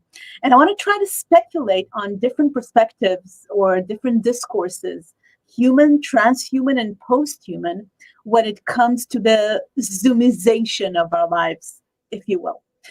So for the sake of clarifying terminology, I will use post-human for the perspective of transhumanism, just as Catherine Hales did, and post-humanist for the critical perspective rooted in the postmodern tradition. So our traditional social theory is humanistic, since it assumes an embodied face-to-face social interaction. Any remote or mediated interaction is within the realm of media theory. And so it isn't considered really real or social. In fact, it has been called hyperreal or parasocial. Now, the human is understood as an embodied being bound by space and time, dependent on its biology. And from this perspective, life on Zoom is, of course, better than not meeting at all, but it is a very poor excuse for a meeting. It is seen to be depriving us of the basic conditions for social interaction. And the assumption is that face-to-face is the ideal mode of interaction, and the remote experience is designed, therefore, to mimic it. But it's kind of doomed to perform poorly, right? Now, from a post-human perspective, post-human, I mean, again, transhumanism, we are not our biology. So the opportunity here is to extend beyond the boundaries of body, space, time, and it is viewed as a form of enhancement. The very concept of media, by the way, should be seen as post-human because media is about overcoming body, space, and time, and its history is rooted as such in Christianity, as the philosopher John Durham Peters has famously demonstrated. However, I'm getting back here to a basic observation in Marshall McLuhan's media theory that was also mentioned by Stelarc earlier. McLuhan sees media as protective barriers against extensive stimuli, which through their operation, they further isolate and even numb us. They further isolate and even numb the function they so extend. This is in his Understanding Media chapter of Narcosis. So I think Zoom and all software alike are an extraordinary opportunity to see that, how it extends us right now, because we go beyond space in order to be together in this software forum. But what does it numb, right? When it extends us, at the same time, it numbs our bodies, our senses, and we have to start looking for that door that closes when the window opens. And of enhancement assumes we see it doesn't count for McLuhan's observation on how. Sorry, Carmel, I think we are on the expense of less. We were losing you, I think. We often don't realize that in order to get a cool, futuristic, prosthetic arm, for example, we might need to lose the original biological part of it. Don't think. So the cybernetic informed posthuman sees the world in terms of information, and our lives are treated as information that can be transported over the media as well. We're put into feedback loops with our media, and theoretically, the body is information too, according to cybernetics. But I don't think, like Hales, that this is a Carthusian dualistic perspective. However, yet we are not able to transform the body into this. So de facto, it is a dualistic experience right now. We can only upload discourse, attention, whatever we translate, and in practice it becomes dualistic. It separates us from our bodies. Something travels between us and the machine, but when that happens, I feel less in my body when I'm active here. I can feel it right now, for example, somehow extending myself to meet you, to be heard by you, and I feel my body less. And I heard from people who did yoga on Zoom or Pilates on Zoom, for example, that they felt less embodied while doing physical exercise. It was a very, very different experience than just doing it face-to-face in a class. Their attention is different. And then in the shared location, it's because senses work differently. And this is a point I want to try to make next. Isaac Asimov's novel from 1976, The Naked Sun, actually occurs on a planet in which people don't meet in flesh anymore, just screens and holograms. Now, a man from Earth that came to investigate a murder on this planet in which people don't meet walks on the victim's wife while she just got out of the shower. And, he apologizes, but he's merely a hologram, so she doesn't care. And she tells him, you don't see me, you see my image. You're viewing me, but you don't see me right now. And he's intrigued. He says, that makes a difference. But, I see you with my own eyes. To which he replies, you're just viewing me right now. You can't touch me, can you? Or smell me or anything like that. You could if you were seeing me. But right now I'm 200 miles away from you at least. So how can it be the same thing? Now, in our lives, when we were both online and offline, we rejected this difference in practice. We don't make this difference. We accept viewing as equivalent to seeing, and we learn to rely exclusively on visual perception for things that might require more senses. A most notable example of this equivalence perhaps was that time when celebrity nude photos were hacked from the cloud and spread online, and actor Jennifer Lawrence accused every person that viewed her nude photo of sexual harassment. For her, this anonymous gaze of just opening her photo and looking at it was not just viewing it from afar, it was seeing, despite the safe distance, she felt that we saw her and harassed her. So we kind of accepted this equivalence. However, when moving to exclusive or more remoteness right now in virtuality, we can feel the difference, I think, between viewing and seeing or watching. The labor of the eye is very different in watching versus seeing, and it does have an impact. It's different. I think the watching eye is not prepared to take on the labor of additional senses, and that is part of what creates what we call the Zoom fatigue that was famously written about. So I'd say that the trans in transhumanism in this context stands for translation. A process of translation between the senses occurs in the mediation in order to enhance. But is it a good translation?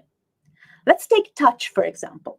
We know we need it. We feel the absence of it, especially during these days of social distances.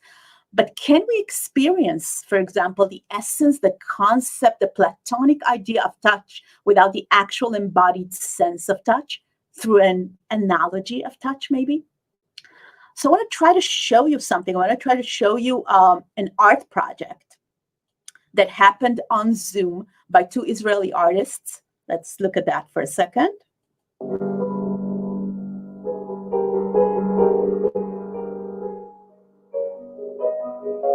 You can see here that people are in different houses and they're moving, and they see their images overlapping with each other.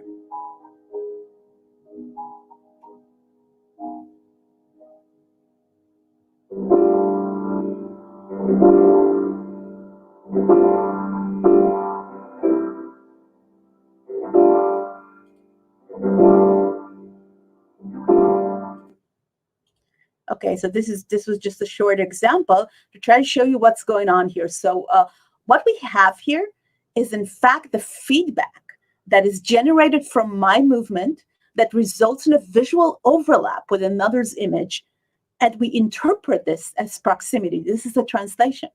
And people told those artists they actually felt the embarrassment or the excitement of intersecting with another person, although everything was just a visual interpretation.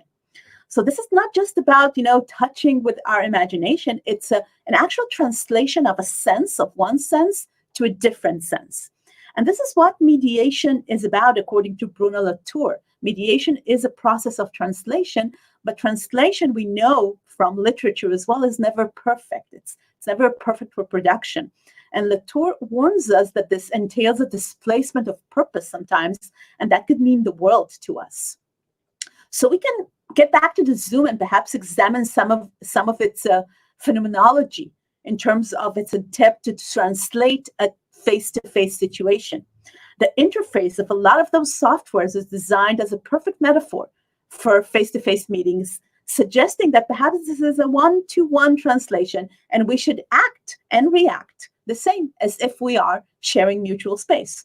But is it really?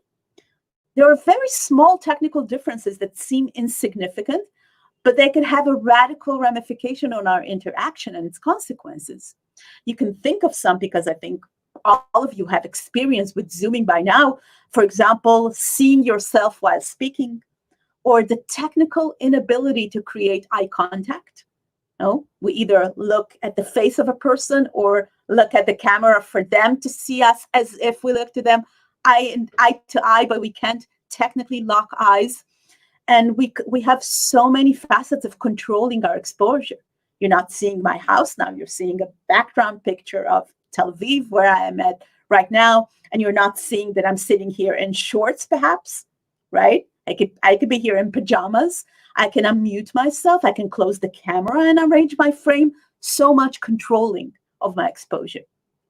So these are just a couple of examples, and philosophers like Emmanuel Levinas, Martin Buber, Zygmunt Bauman worried about the ethics of connection from a distance. The assumption is that in face-to-face settings, we have little control over our exposure to others, and this is where actually the magic of encountering otherness and being moved to action by it is supposed to truly happen. And we need eye contact for that, because I see you means I see into you through the windows of your soul that are your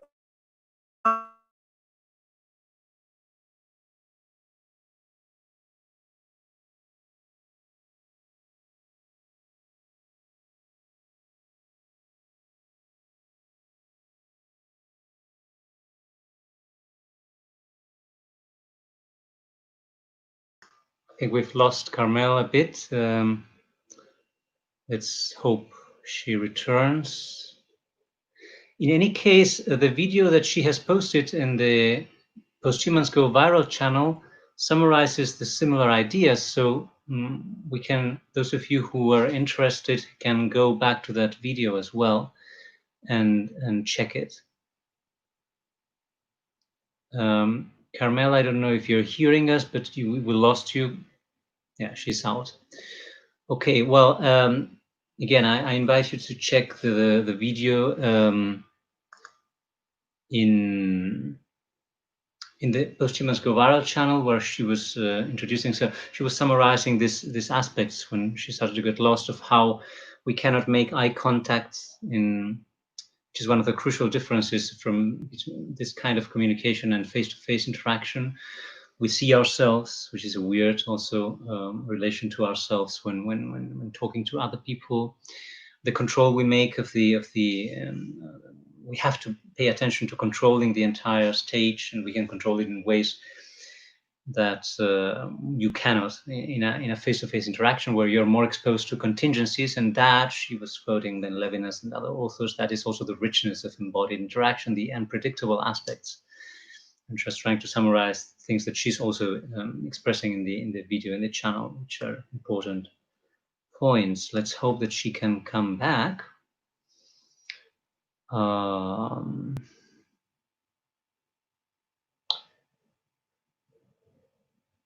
in any case, well, while she comes, I can quickly expand on some of the aspects which connect a lot with things we have already mentioned. For instance, the question of the narrow bandwidth. I was thinking, she was talking now of the studies that Sandy Stone was carrying in the 80s or 90s, her anthropological studies on phone sex workers, where she said that what was going through the line, phone, was bodies. It was bodies that were going through the wires, but it was a kind of narrow bandwidth body. This is exactly what we have now. What we are exchanging now is it's always a bodily process, a sensory process, but it's a narrow bandwidth. It's not just, as we were saying yesterday, we already mentioned, it's not just that we don't look into the eyes. It's not just that we lose touch. We are losing all the full spectrum of embodied interaction as a spatialized and temporalized way of relating to a whole environment, a whole field, a whole multisensory integration, and so forth. So it's a whole endless set of issues. It seems that Carmel is not yet returning, so well, maybe since we are kind of we should be already moving. We could maybe actually move soon on to the final discussion, and then if she comes back, we can let her maybe finish. And I don't know, what would you say? Yeah. Chrissy, yes, do you want to jump in and we can? Yes, I can perhaps also bring Yvonne Förster onto screen as well for her presentation. So let me add her. And with a quick introduction, of course, as well. Yvonne Förster is a philosopher focusing on philosophy of technology and embodiment, aesthetics and fashion theory, currently visiting prof at University of Kassel in Germany and research professor at Shanxi University, China. And she'll be speaking about the embodiment of times in COVID-19 and the acceleration of the digital shift. So the screen is yours. Thank you so much. I'll try to quickly put on my presentation. Just a sec. So now, in a sense of a big disembodiment, I will talk to my own presentation, and I hope to be quick because we're already running late. So, but thanks again, Jaime and Yvie and Stefan, for bringing me in very on short notice. But anyways, I do my best. I think I'm kind of bridging the topics of Stelarc and of Carmel now. So Jaime asked me to share a bit about embodiment and acceleration of the digital shift. And so where my thought started was that in times of the crisis, there's what I call the joyful messiness of post-human utopia. For me, it feels like it runs somehow into a dead-end street with the developments we have now. So quickly, what we read in post-human considerations is all about plurality. We were talking about this yesterday with Jaime, the idea that plurality in itself is kind of a value. Also being with and equality, diversity, and as Stelarc has it, the contestable futures.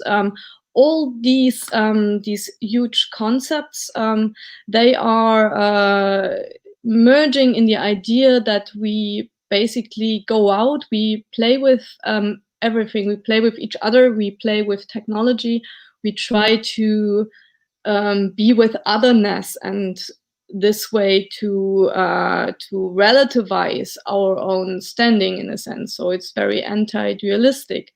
What we are living now is social distancing is a very strong form of disembodiment, as we just heard with Zoomification.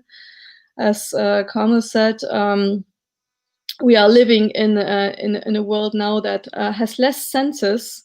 And also, we are not acting anymore. If we are not acting, then we are acting in the sense of saving not the world maybe, but our neighbors from being infected. So bodies in quarantine go from hyper flexibility, as before we were traveling all the time, we were super flexible in moving house for the jobs and so on. Now we are static. We stay at home, and we basically cannot venture out, and the inactivity becomes the social activity.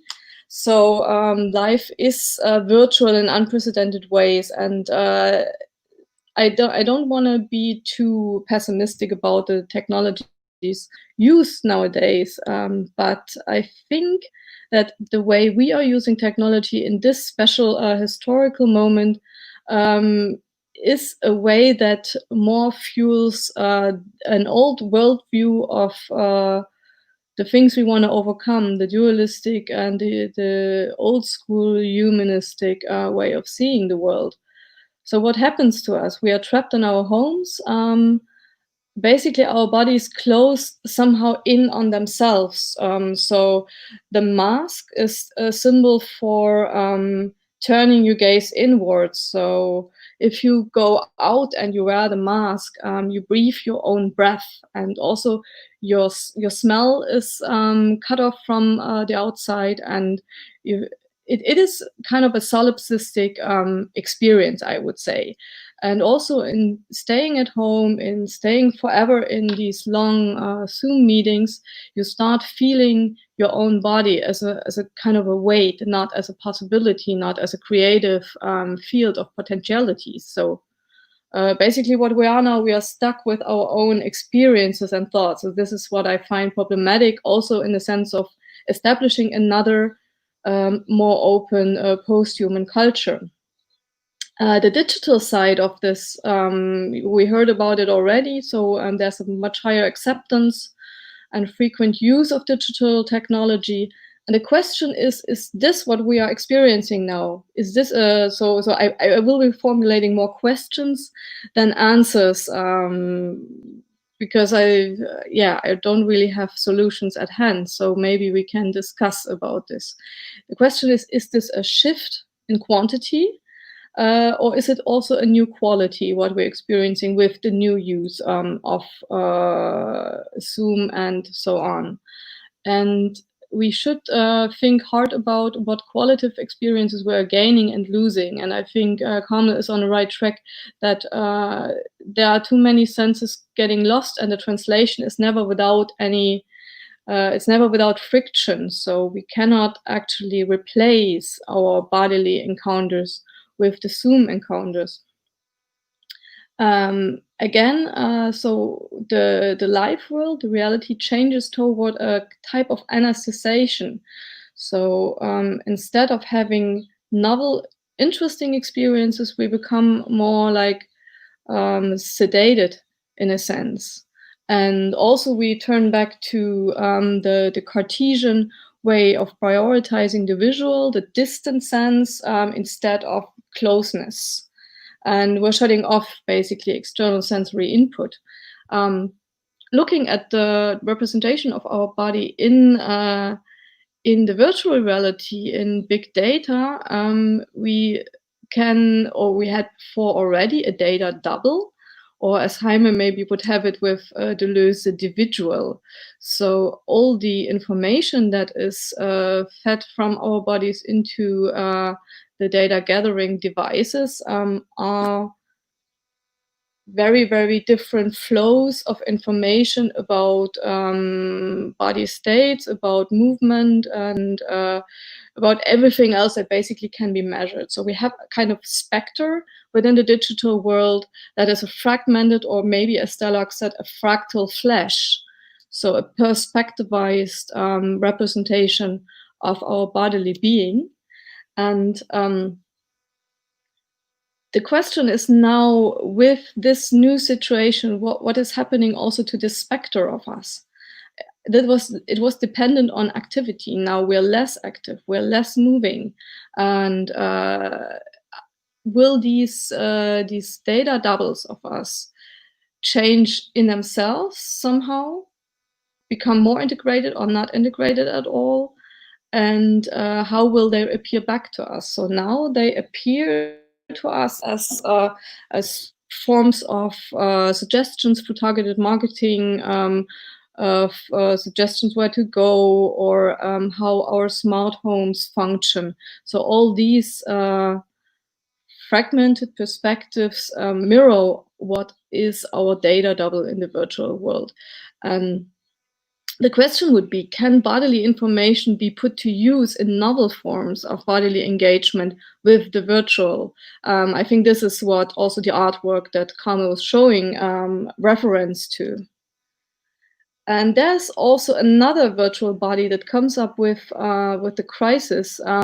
That's the specter of the contagious breath. This is in between biological and virtual, because we know that we have this potential contagious air around us, and it haunts our way of being in the world. And this spectre is also a spectre in the virtual world of maps and of images of bubbles of contagion. So I have this image here from the German Corona app where you can see how the potential people being infected are displayed. And the visuals of contagion, as you can see in this map, we all see it basically every day. There's a visualization of a bubble structure, of a solipsistic structure of the points of contagion and the spread of the disease. This is a very say specific language of images that again points to closure and to being cut off from everything else and to being quarantined. So what models of sociality are implemented now in the crisis? And I would say, though I'm not at all a technological skeptic, but I think the way we are now confined to certain spaces and working with certain technologies, we again have a throwback to Cartesian grid-like public space. So if we go out, we take the distance, and we also step on lines which we cannot overstep, or we will be sued for overstepping. And we have this strong, very, very strong gap between the private and the public space, and in the subjective control. The bodies, as I just tried to explain, is also in an experiential way are haunted by an aura of contagion. This contagion that is visualized in the digital media becomes part of our vivid experience too. And the acceleration of digital media and surveillance practices, sure, we've been talking about this already. So coming to an end, I will just ask some questions that we might discuss in a big discussion. So first, how can a lack of bodily experience be compensated, if at all, through technology? Can we find novel forms that exceed the art sector, that really venture into everyday life? And then, will the crisis reinforce really this disembodied culture and Cartesian style of thinking, or is that maybe a too pessimistic idea of mine? And then, how can theories such as critical post-humanism initiate maybe novel forms of embodied cultural practices? And last but not least, that's for me a very important question. If we go back to the normal, if that is ever possible, will there be a big change in these hedonist practices of bodily encounter in public space? I'm talking of like meeting, dancing, drinking together, eating together. I think this is a very, very vital part of our culture that also is the entrance point for embracing the other and otherness. And there's a question, will we come back to this, or can we invent ways of doing this in a more digital environment? Okay, thank you for your attention. Thank you so much, Yvonne. I'm thinking now we'll bring Carmel back onto screen to finish her presentation, and then open up a dialogue at the end with the various questions you've posed with other speakers. So Carmel, I'm bringing you back onto the screen. Okay, thanks. that was really funny because this is part of what this technology does. I didn't get any, message that I was logged out, and I kept talking to you guys and finished my presentation actually, and only then I saw that I was logged out. So it was very interesting to me. So I realized that you've only seen this art project, right, in which people kind of touched each other. And what we had there is the feedback that was generated from one's movement that resulted in the visual overlap with another's image. And we interpret that as proximity. And people say, actually, they told those artists that they felt the embarrassment or excitement of intersection with another person. And this is not just about touching with our imagination. It's a translation of one sense to another. And this is what mediation is actually about, according to Bruno Latour. Mediation is a process of translation, but translation, as we know from language and literature, is never a perfect reproduction. And Latour warns us that translation entails a displacement of purpose, and that could mean, this small displacement could mean the world to us. So we can examine the phenomenology of Zoom, for example, in terms of its attempt to translate a face-to-face situation. The interface is designed as a perfect metaphor of face-to-face meeting, suggesting that this is a one-to-one translation. We should all act and react the same way as if we met in shared space. But is it really? There are small technical differences that seem insignificant, but they could have radical ramification to our interaction. For example, seeing yourself while speaking. This is one of the reasons I didn't know I was logged out, because I'm putting aside this screen in order not to look at myself while I speak. This is an unnecessary awareness to yourself. Can you imagine giving a talk in front of people in a big hall, holding a mirror to your face? It's an unnecessary self-awareness that really hinders other-oriented communication. And I want to try to take it out of my face, for example. So it's very much not like face-to-face. Or the technical inability to lock eyes. If I am looking at a camera, so you would feel as if I'm looking into your eyes, I'm not seeing you if I had faces here and you were on Zoom. And if I want to look at you in order to look into your eyes, you're experiencing me as looking down, right? So we can never technically lock eyes, and this is really important. And of course, I can control my exposure. I could be sitting here in pajamas. You don't know what's behind me. You see a virtual background.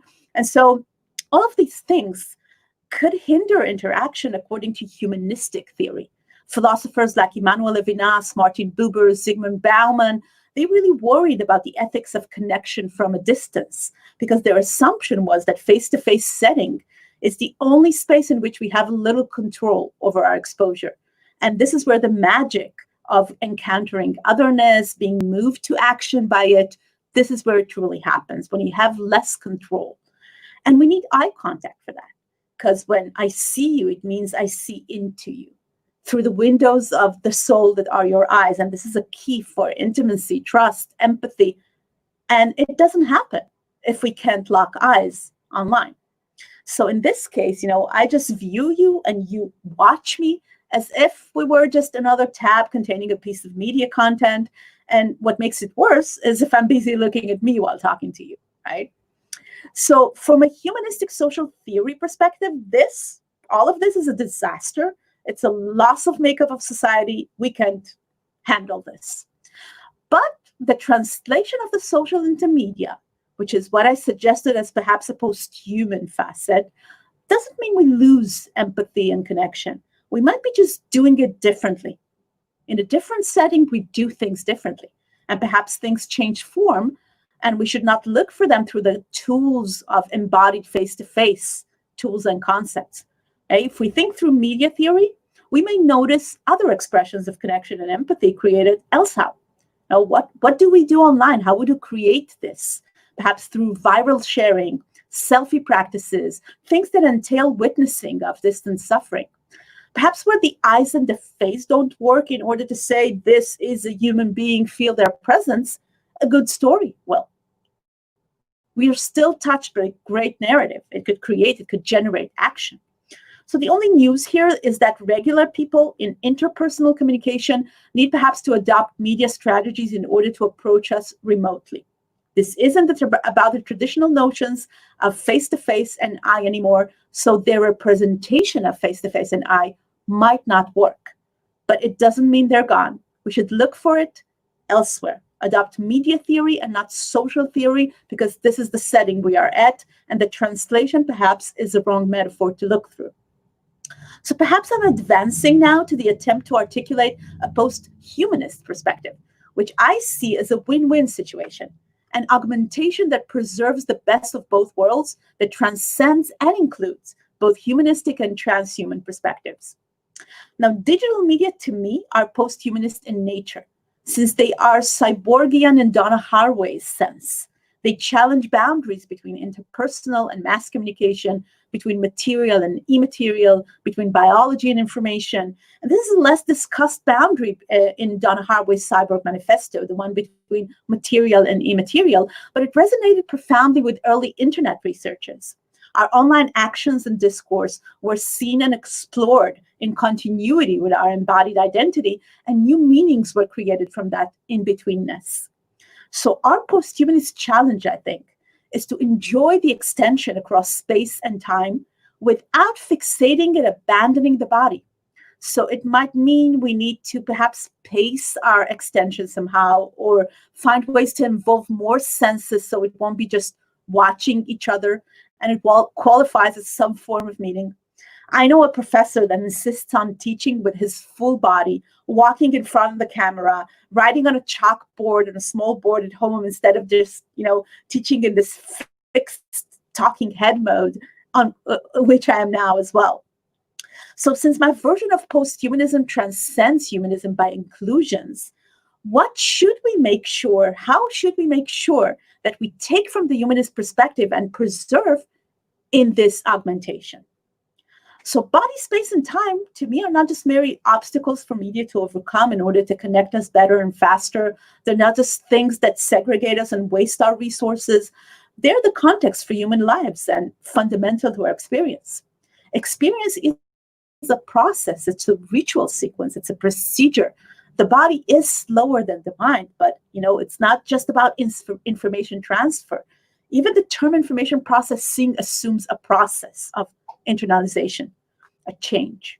Anthropologists see our lives as a series of rites of passage that our bodies need in order to move between categories and situations. Do you imagine going to a concert, like a music concert, and the minute you enter the venue, the band jumps on stage and plays their greatest hits? That like never happens, right? Because when we get somewhere, it doesn't mean that we're actually there yet. It takes us some time to settle in, get comfortable, collect our attention. And even when we're present already, we're not open to receive yet. And this is why we have warm-up acts, and opening acts. And the energy builds slowly to a climax. And we take our cues from other bodies around us, from the organization of experience. And at the end, we actually need space-time body practices in order to end things too. Separate from things so they won't linger when we move to the next thing, reflect or share to conclude the experience. And this is how embodied humans work. This is why we need space and time for. Now, when all events are remote and all is on Zoom, we simply click and we are there. We can schedule very different events back to back, thinking that we saved space-time, but our bodies still go through the same processes regardless. So when your family conversation, academic conference, college class, favorite artist performance all happen in the same screen and have quite similar settings, can they even count as experiences? Or are they just pieces of content, information, pixels, more of the same? The nature of information technology is to automate and shorten processes. It offers life in the speed of thought, electricity. Software doesn't wait up for the meat hardware. The utopian posthuman here, the transhumanist, could perhaps suggest that we are an adjusting animal. We could transcend those old evolutionary traits of the slow body and get used to zooming, open up to the possibilities of mastery that await us outside our bodies, to the accelerated life at the speed of thought that allows us to stretch across space easily in order to be together. However, a post-humanist perspective is about the challenge to experience augmentation as the best of both worlds. It's finding better translations. It's carefully heeding to McLuhan's warning about the numbing that happens in extension. So how do we account for that? How do we respond to that? How do we balance that? How do we avoid the simplification of the enhancement discourse that assumes that we can just add capacities endlessly and interface with them easily without any loss? So to conclude, doing the same thing but remotely is very far from being the same thing on many levels. This displacement, which is an integral part of the translation process that happens in transcendence and transformation as well, could be radical. A small change may force us to rethink the whole purpose of the thing at hand. Digital religion scholar Heidi Kempel, for example, has published a book recently about the distant church during COVID-19, and includes interviews with pastors that told her they had to rethink the entire idea of what church is just because they had to start performing their sermons online. So for a long time, church was an event with Sunday service as its central expression. But now, is this what church really should be about? It presents an opportunity for them to examine other expressions that emerge and start thinking radically, wait a minute, what church is? And this is just from the small change of it's the same sermon, just let's do it remotely, let's do it online. I think similarly, we have a similar opportunity in this crisis to rethink what are the expressions of a truly post-humanist life? How does this experience look like? Ultimately, our lives are hybrid, and we will want to allocate our resources and organize our practices between remote, virtual, physical, based on awarenesses of the affordances of each facet, and exercise agency and choice to assure that we get the best of both worlds rather than end up in a lose-lose situation. And it isn't just about the technology, it's about how we choose to use it. We are used that our behavior is regulated from the outside by the limitations of the space or the policy of the institution in charge. And Zoom is an opportunity for self-disciplines through self-customization. It's up to you to decide in a certain event to open your camera, engage in the chat, commit yourself to the full attention, or just listen to the events as if they were a podcast while you're doing dishes. You decide if this is a meeting for you. And perhaps you want to help your body get the message, because it does get the message slower through physical space stuff like lighting, attire, candles, music, popcorn. Or, let it just be another piece of content you consume today. Now, perhaps you want to do more today, and it's okay not to be fully present in everything. So I think we all have an implicit daily silent question every day that we will be facing more and more as we come out of these screens and return to augmentation. Which part of our lives are we fine scheming through, like feeds of unprocessed information? And which should we bother to experience and afforded due process? I assume Jaime will teach us more about this through performance and his workshop soon. So thank you, and I'm sorry for the interesting interruption in the middle.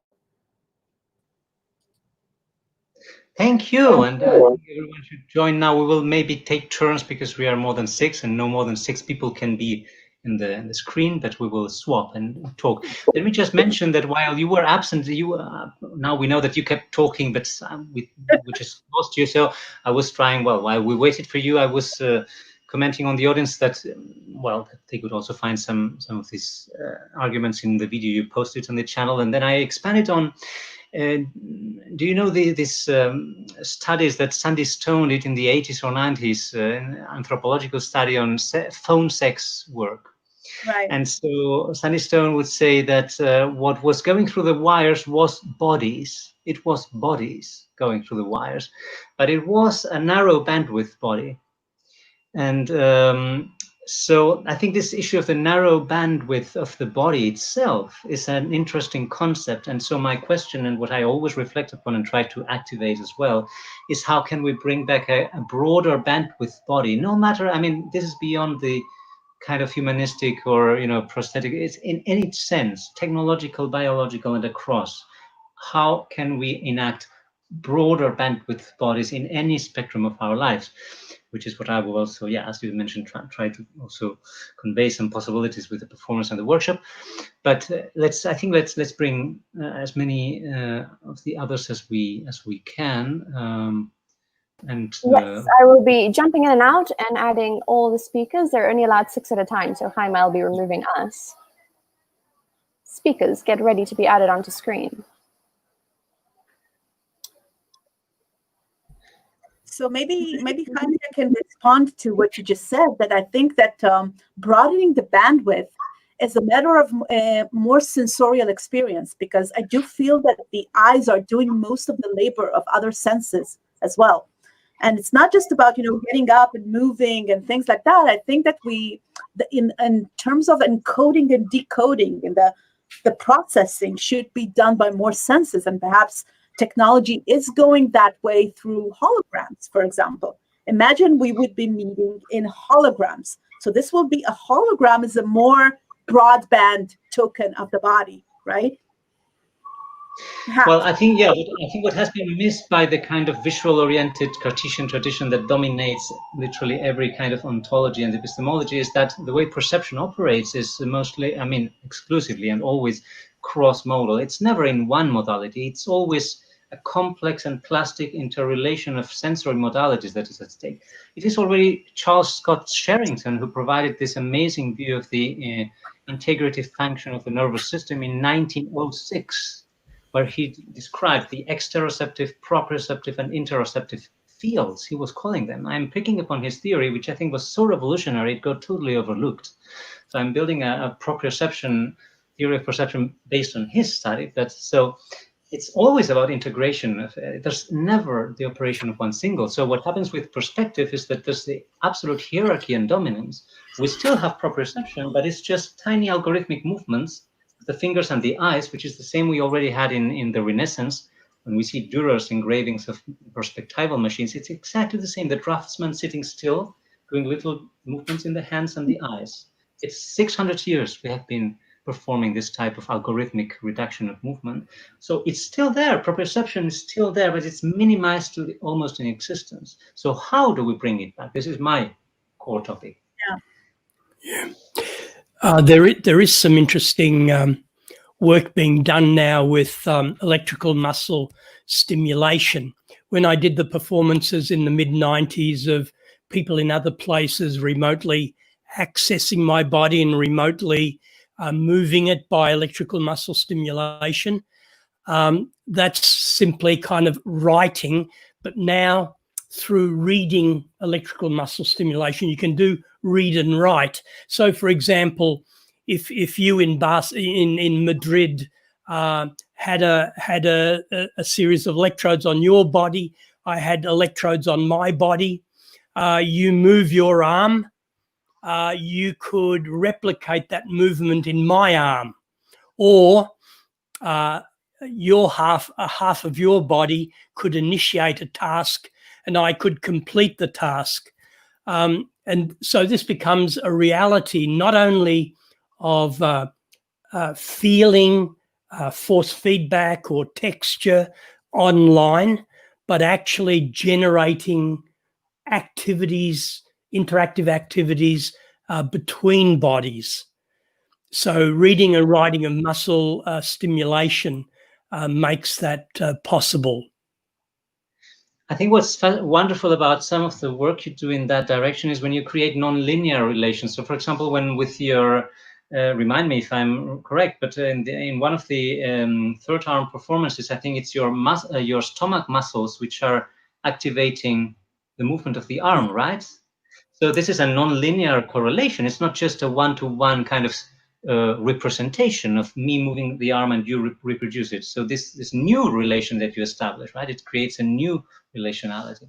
Well, the idea of cross-wiring and the possibility of synesthetic experiences, not within yourself, but would a synesthetic experience be possible between people by cross-wiring their senses? I mean, this is kind of wild speculation, and I don't really want to focus on all of my stuff, but Sangwok Yi, what was interesting about yours was the privacy versus sort of intimacy.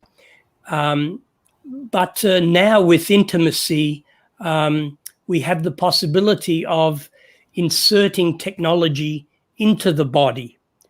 So privacy becomes, I mean, if we have chip circuitry inside of our bodies, the possibilities of our bodies becoming hacked is real.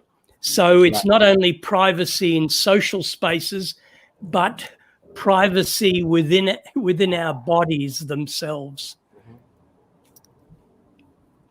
Yeah, I mean that's a near future possibility, and I don't know how many people we are going to adopt this kind of technology in a near future, but these hacking issues is clearly big issues whenever you have information technology related devices nearby, not necessarily in your body, but even for instance, there's this people in United States who are publicizing that they are willing to sell their information to anyone who is the highest bidder, and they attach all the sensors in their bodies, many sensors. Like I think I saw like 100 sensors, and some of these sensors are inside the body, and send all this information of their bodies and their movement and their sensing to certain database, and they are actually living on the income from this information selling. So if you couple this this recent trend, maybe, as you said, this concept of privacy as intimacy has a really new dimension in this the data gathering information age. Yeah. Mm-hmm. Oh, and if I can address or make a comment with one of Yvonne's statements that bodies being haunted by auras of contagion. I think that was a very sort of poetic way of putting it. But what's interesting, of course, is that these kind of new kinds of spaces of contagion are not so easily definable.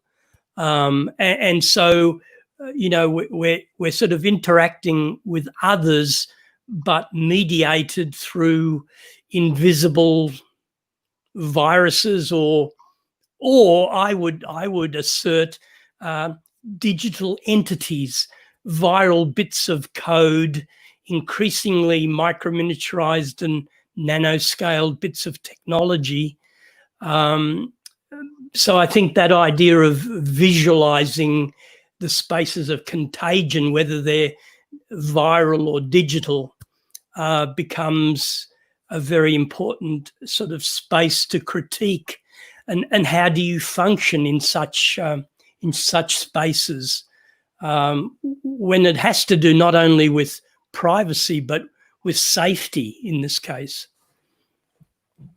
Yeah. Thank you. Maybe just a quick comment. It's nice how you phrase it. So yeah, the idea basically is that this this impasse while moving through public space, because of the specter of the contagion around us. My question is, and how far this is something we just know because we know we could be contagious, or how far is it mediated through the images we see every day in media? And this is how you put it, that it's like the nanoparticles of information that also surround us. I think this is a way where we should think further along, and maybe also how to turn it into positivity, how to turn it into a more creative way of approaching the public space. Yeah. And I think Carmel's distinction between watching and seeing, or viewing and seeing, is so important, because we have to make a distinction in interactions over the way that I characterize it is that where now screens become skins screens become these flattened faces of interaction, and you know, unless we have some kind of haptic feedback or some other kinds of more high fidelity, you know, it reminds me of you know, Marvin Minsky spoke about telepresence. You know, if you know, you have the feeling of where the robot is because you can see what the robot sees. But Tachi, Susumi Tachi in Japan went a step further. Instead of speaking about telepresence, he speaks about teleexistence. If the feedback loops between you and the remote robot, or you and the remote person, if you can see what the other is seeing, if you can hear what the other is hearing, if they do what you enact them to do, then the psychological distance between you will collapse.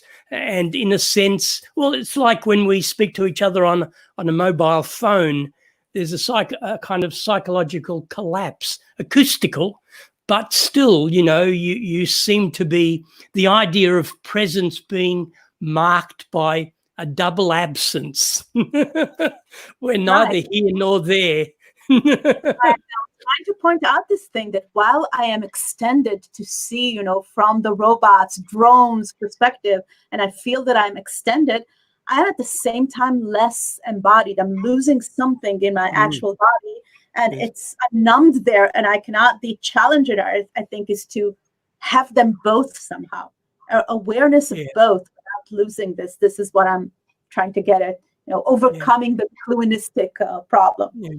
But I think that's what I was speaking about in terms of an existential and ontological problem, that as you extrude your sense of self because of our media and technologies, and then in a sense you empty your body, your sense of self is extended beyond your skin.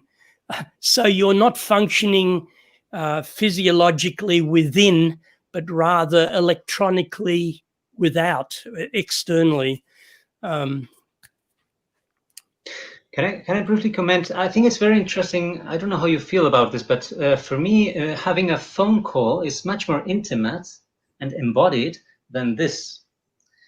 Because here in the Zoom kind of format, we have this predominance of fixed vision and this seeing ourselves and so forth. I don't know how the others feel about this, but I've thought about this recently, like how much more close I feel to someone when I'm just talking on the phone. And in terms of the other issues, Jean Gebser was already saying many years ago, this idea that the more you want to reach out, like the way colonialism in Europe reached out through perspective out into the world, and now through algorithms even further, the narrower your field of perception. Yeah. This is a very interesting. I think there are paradoxical problematics with using technology that, as Carmel mentioned also, you lose something. With every augmentation, something is lost. So I think that's, I mean, how do we function within a world where reality is a mixed reality? You know, we're oscillating between our physiology, our technological instruments, and the data streams that we have to manage. And that's how we operate. And if you want to operate merely as a biological body, then you're merely operating in proximity. You're going nowhere. You know, technology does pacify you to accelerate and to extend you, but you go elsewhere. It's very frustrating being quarantined and going nowhere, literally. But the other speakers also brought this up. I think there are quite a few questions, but I have to make sure that before I leave the studio to get ready for the performance, I introduce briefly also the performance on the workshop, but we can choose the moment for that whenever you wish. So just let me know, and shall I do it now, or we go for the question? Maybe we should just deal with a few questions first, then we can introduce your meta performance. We have one here. It's kind of a two-part question. The deprivation of the multisensory perception and interaction and the reinstitution of the visual hierarchy as pointed by Yvonne is very significant, and it alters the way we think and act. Follow-up to this, though, Themis Veleni asks, how do we integrate people with visual or hearing impairments into this when it comes to masks? There have been transparent ones to let deaf people see, for example. How do we address that? Haptic is important to blind people. And we can spark some conversation through this.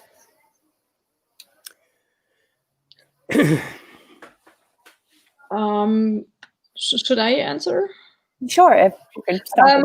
Yeah, that's precisely the thing that I guess needs collaboration amongst all of us. I think Stelarc is the one who goes the furthest with experimentation.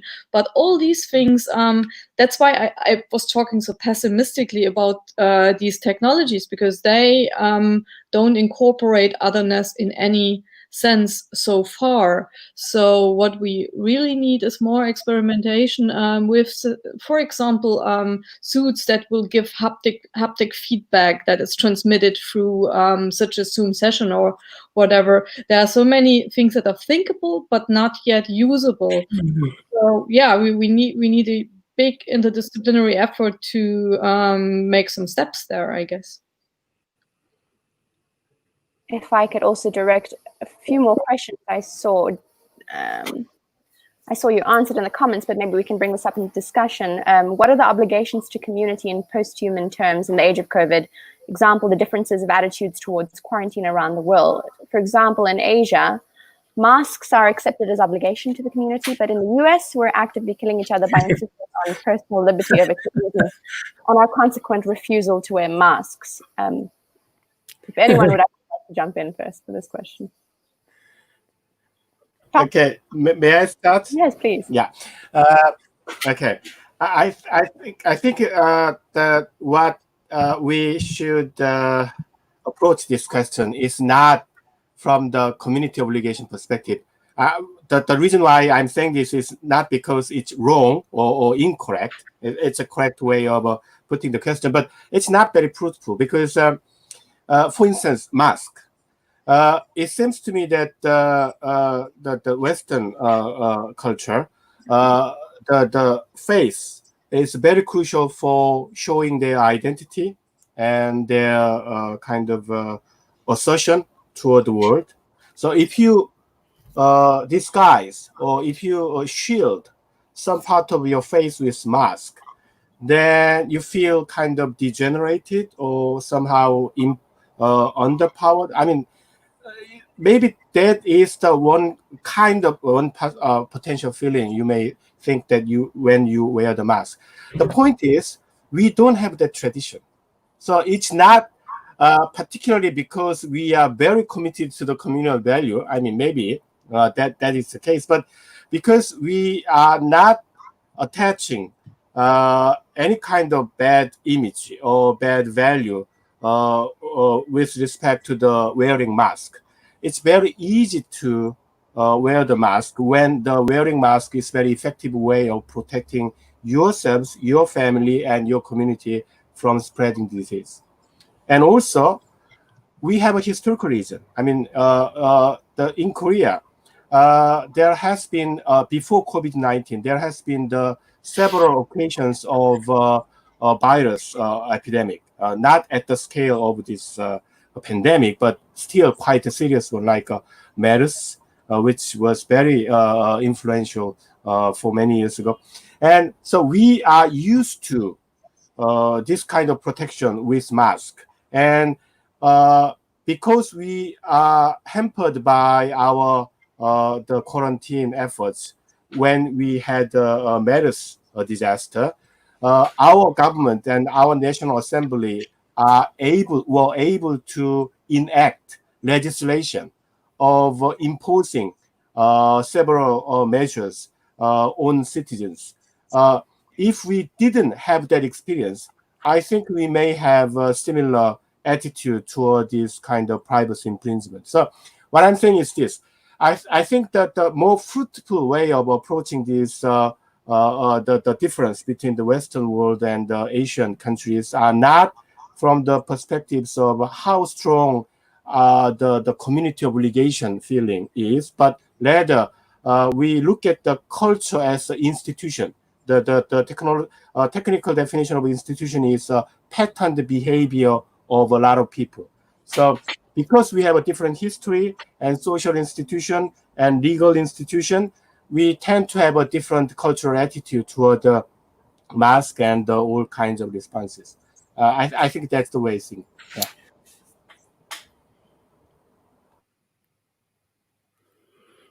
Jaime, what do you think? How are we doing on time, if you'd like to? Are there no more questions before?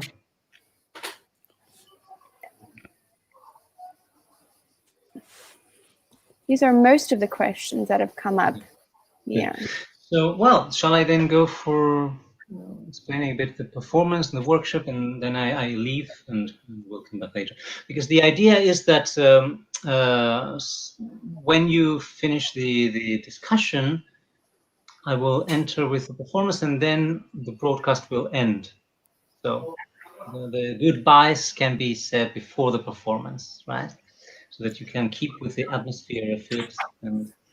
And then I reiterate, if you wish, you can join the workshop at 4 p.m.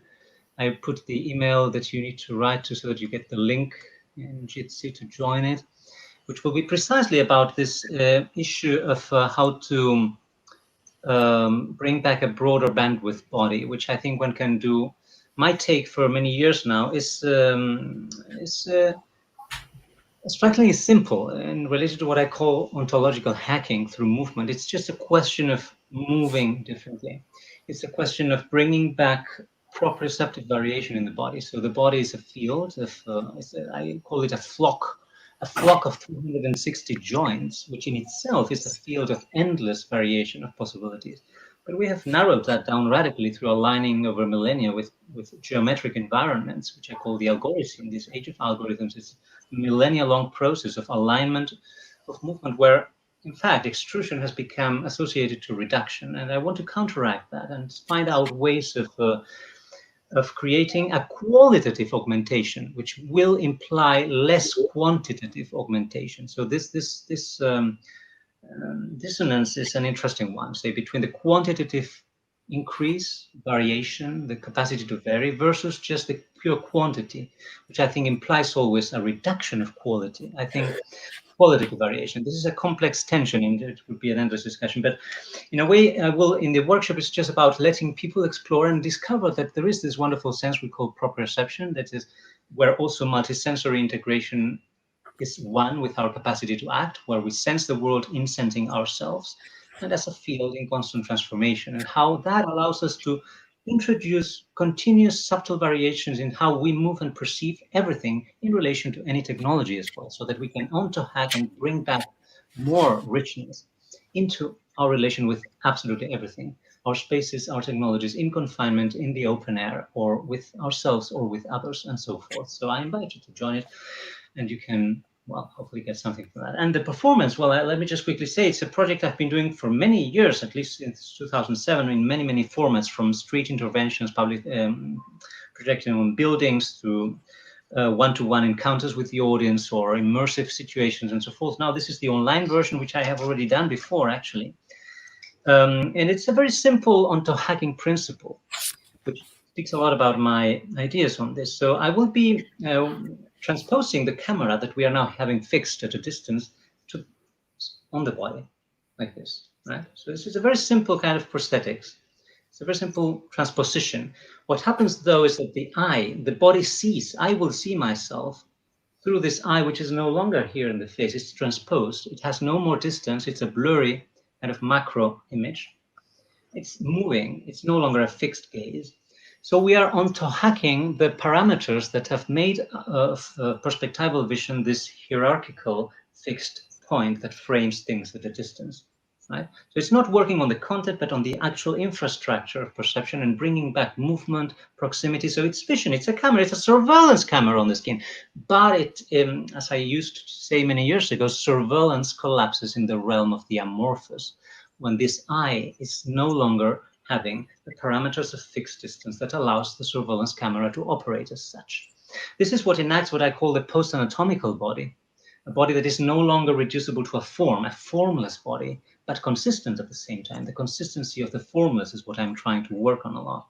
So this is also the microsexual body, which is not reducible to anatomical forms also of binary sex. This is also my personal response to, because I come from queer theory and activism, and at some point I found I needed something a bit different, shift from performativity of discourse, gender performativity, to a metaformative reinvention of the body through transforming the whole perceptual apparatus, bringing in more plasticity, bringing in the capacity of the senses to reorganize.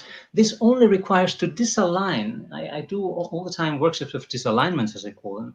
When you disalign a little bit from these predominant parameters of the fixed gaze, which implies a straight axis, a particular kind of distance, framing at a distance. We enact this even at the daily face-to-face conversations. We bring perspective into our, even if we don't have a camera in front of our eyes, we activate perspective.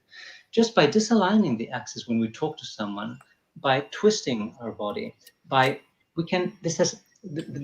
good news is that as soon as you disalign from this extreme narrowness of perception that has been enforced on us, the field is absolutely infinite. And it's just through introducing in movement what the Greeks, what Epicurus and Lucretius already called the kleinamen, this always already only a minimal variation, an infinitesimal variation in how you move, a new torsion somewhere, always a subtle new variation with regard to any previous knowledge of the body you had.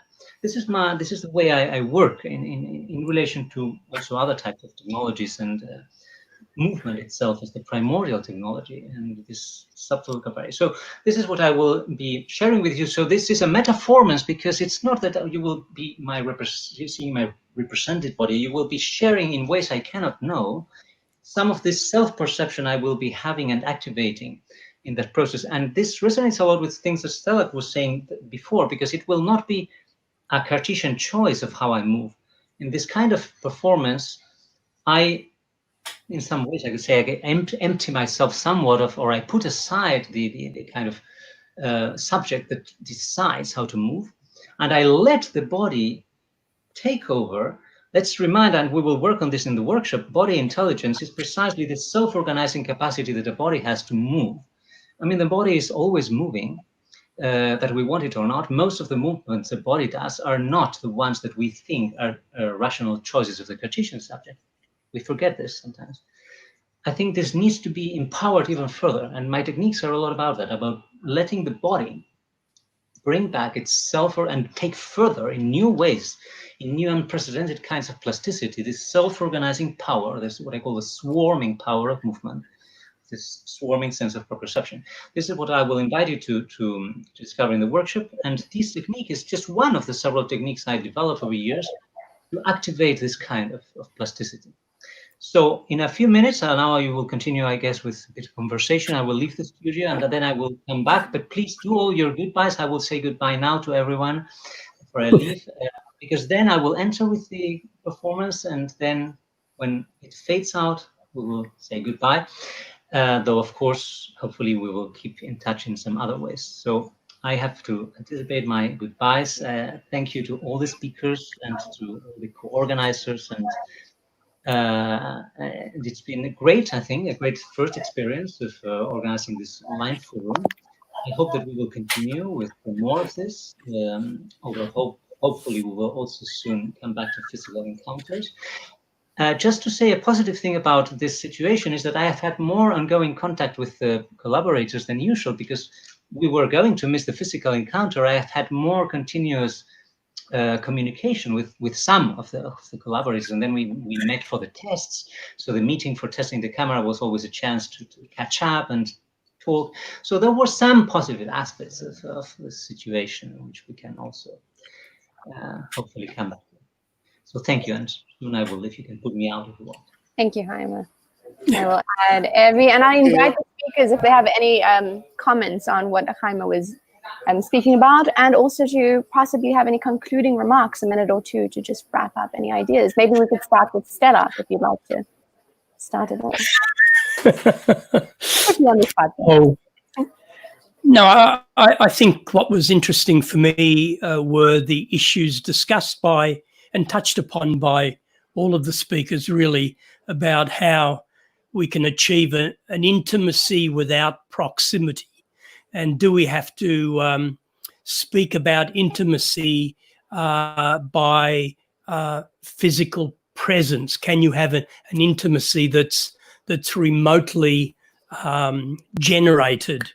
And maybe it's not the same kind of intimacy as you would get being present. But I think we're increasingly behaving as absent bodies, as phantom bodies, as bodies functioning remotely from elsewhere. So that was sort of one kind of overriding issue. And I guess the other kind of post-human focus on otherness.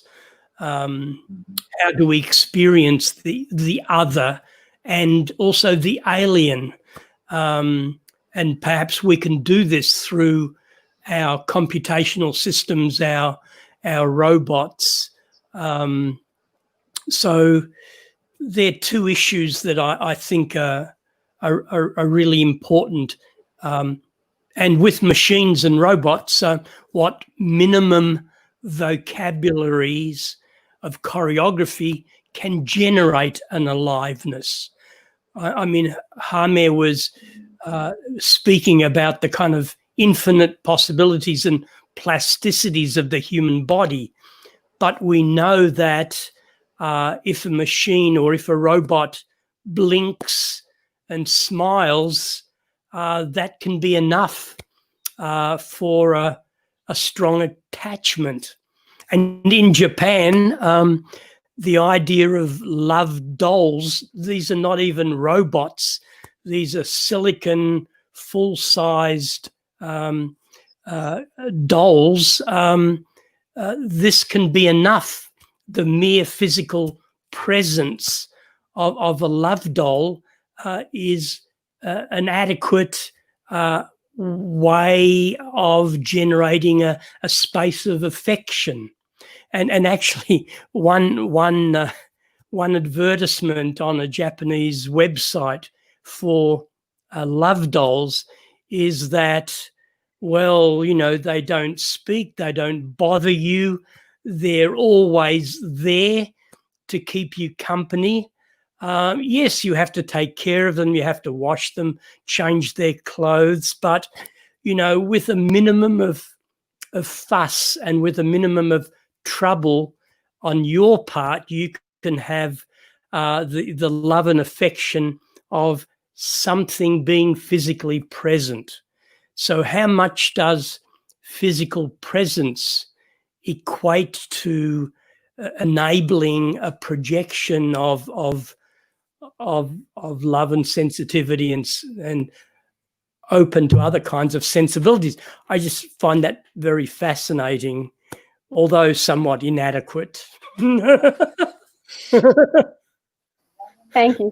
If I could pass it on to Evie, if you'd like to have some remarks. Some concluding remarks. Thank you all for your amazing talks. This day, the second day of the online conference. Well, as a host, I'm not allowed to speak a lot, but if I may take 1 minute or two for some final remarks, I'll try to make it very soon.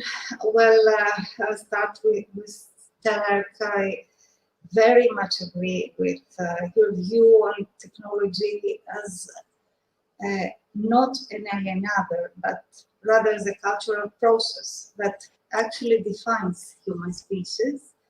Technology has always aimed at improving the human being's environmental surroundings and also prolonging human life by making this species less vulnerable to the external conditions. So we can underline this close interrelation you impose between technology and culture. You have always also mentioned language as a medium of what I could say ontologically presenting this interrelation. You said it in a Wittgensteinian way. And I could add here that language has always been a field of politics, as the ideas that form it from the language lead a rather decisive role in shaping the context of words, like technology or like human. So it's a circle.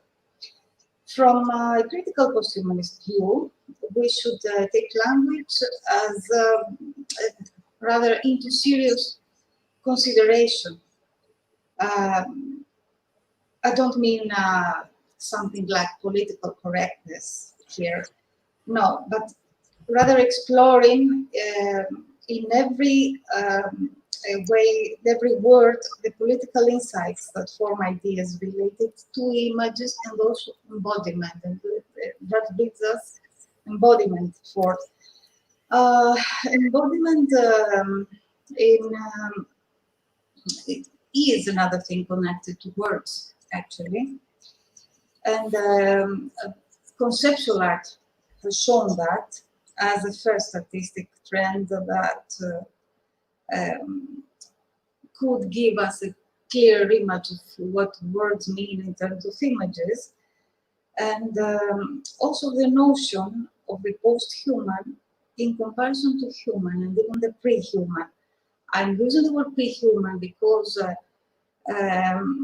Masumi has underlined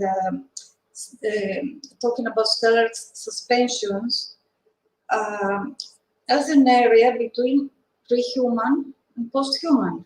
And I think that after your talk, we could very, very clearly see that.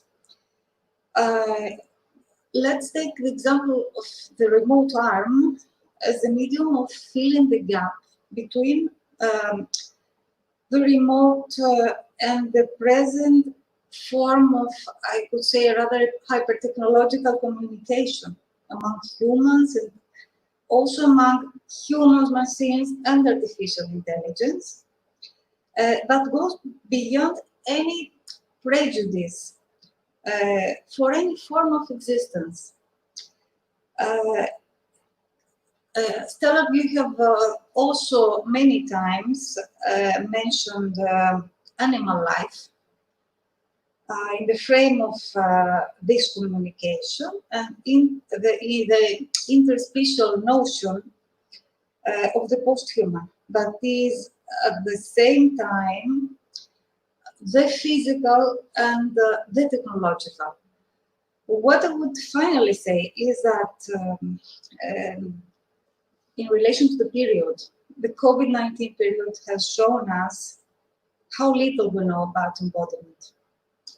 As all forms of embodiment, even viruses can actually become a part of another future that will respect and embrace nature and technology and all types of intelligence we can imagine as existing ones. A very short comment on Sam Wook's remarkable talk on privacy, who has also shown us on dictionary.language terms how can the notion of privacy vary within areas and within ideologies, and how much cultural it really is. Then a very short comment, the last comment on Carmel's and Yvonne's great talks here. I feel I share your problematics on closeness, on this area, the COVID-19 area. And I'll end here hoping that closeness will be permitted the next year when we finally meet for the 12th Beyond Humanism Conference. And you're all invited. You're all already invited. Thank you very much for being here. We can... Thank you, Evie. If we wanted Carmel, if you'd like some concluding remarks. Sure. I think my takeaway from all of this is I realize how simple but mysterious and amazing biology is, in a way that all our senses operate together, and it's so complex but so simple. And in order to imitate it with technology, even if we bring in more senses, I was thinking it as Jaime was talking, perhaps they will not be synchronized in a good way like biology. Perhaps it will look like one of those robots, that tries to be like an animal and moves so slowly. And I was thinking about the tensions between those two realms, and how grateful perhaps we should be for the simplicity of a very complex things. I wish technology would reach this level of mimicry or have its own breakthrough, so we could really perhaps interface on that. And we should value this simplicity, because it really demands less effort of ourselves, and we're able to take on much more. And I feel the effort of extending myself towards technology, even with more and more senses. But there's a spectrum here, and we are walking the spectrum. And on this spectrum, I want to say thank you to all the people that are watching us on YouTube. And I don't, I'm feeling your presence through text only. And the people here in the screen that are viewing me, and I'm viewing them, and we have some form of interaction and perhaps a visual proximity, just our cubes being arranged by one another. Hi, Chrissy, and hi, Stelarc, perhaps, right? And I hope to see you. As Evie said, I want to really see you next year in Lesbos. Thank you. Thank you. And I will pass on the screen to Wook if you have any concluding remarks. Yes, I talked about privacy in my talk, so let me talk about coronavirus in my concluding remarks. Coronavirus is a non-human agent, as everybody knows. And if you remember the before COVID-19 crisis, non-human agents are usually the object of scientific research. The microbiologists are always looking at this coronavirus even before this pandemic, or technology. For instance, there's many the medicines using various types of virus to have a certain effect, but never as an object of the social institution or the kind of a cultural influencer which actually change people's behavioral patterns and the way they interact with each other. So I think what happened is we are now seeing this non-human agent like coronavirus as something which is not just the object of a scientific or technological study, but actually the kind of the interactor which we have to negotiate with. And the way of negotiation may vary from place to place, but we have to do this in a more comprehensive way, not just a scientific way, but social, cultural, and institutional way. And we are learning this, how to do this in each local places. And I think this is a great symptom of a post-human age, because we have to learn this kind of new skill of negotiation with non-human agent. Thank you. Thank you. And our last concluding remarks from Yvonne before I introduce Jaime's performance. Yeah, I was very happy to see all of you guys again and to listen to your talks. I'm still amazed how over the years our topics merge and how much we can bring to each other. So my concluding remarks very quickly is, as I said, we need to experiment more with new technologies to really understand the whole bandwidth that we can gain centrally from this interaction. And I think we can start right in our group, like crossing our subjective boundaries of being a philosopher and being an artist or doing technology. And we should more work together for the sake of finding a phenomenology and also a more practical grasp of what is possible. And I think what is in a way our duty for the future is to communicate these possibilities to the wider public, and not to just discuss it within our fields of the post-humanist friend, but just go out and say, hey, we can step away from these old paradigms, and we can do new ways of inclusion and new ways of opening to otherness. So I hope this is a cooperative research program for the next few years. Thank you, and thank you to all the speakers. I've also just brought Anna Markopoulou on, who's been following all our... Anna, you're muted. If you'd unmute your... Just to also have some final remarks. She's been following all of our... Just a final remark. Thank you for the experience. For me, it's a great experience. And I am conscious now that all this discussion, the core of this discussion, is the question of privacy, philosophy of privacy, and like all of you said, it's a new vision of self, a new vision of self. This is my final remark. Thank you very much. Thank you. Thank you. And thank you to all the speakers and our viewers for joining today. I know in communication psychology, part of communication is not just audibility and visibility, but co-presence. And that's not just having a co-location as now we're sharing a screen, but actually being present in an environment together, feeling the atmosphere, the energy.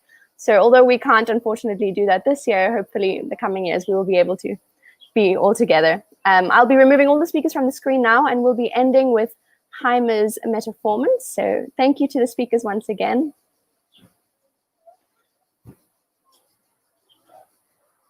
And I will be removing myself in just a moment as well, but to introduce Jaime's metaformance about microsexes in the times of COVID-19, or how to disalign from the fixed perspective.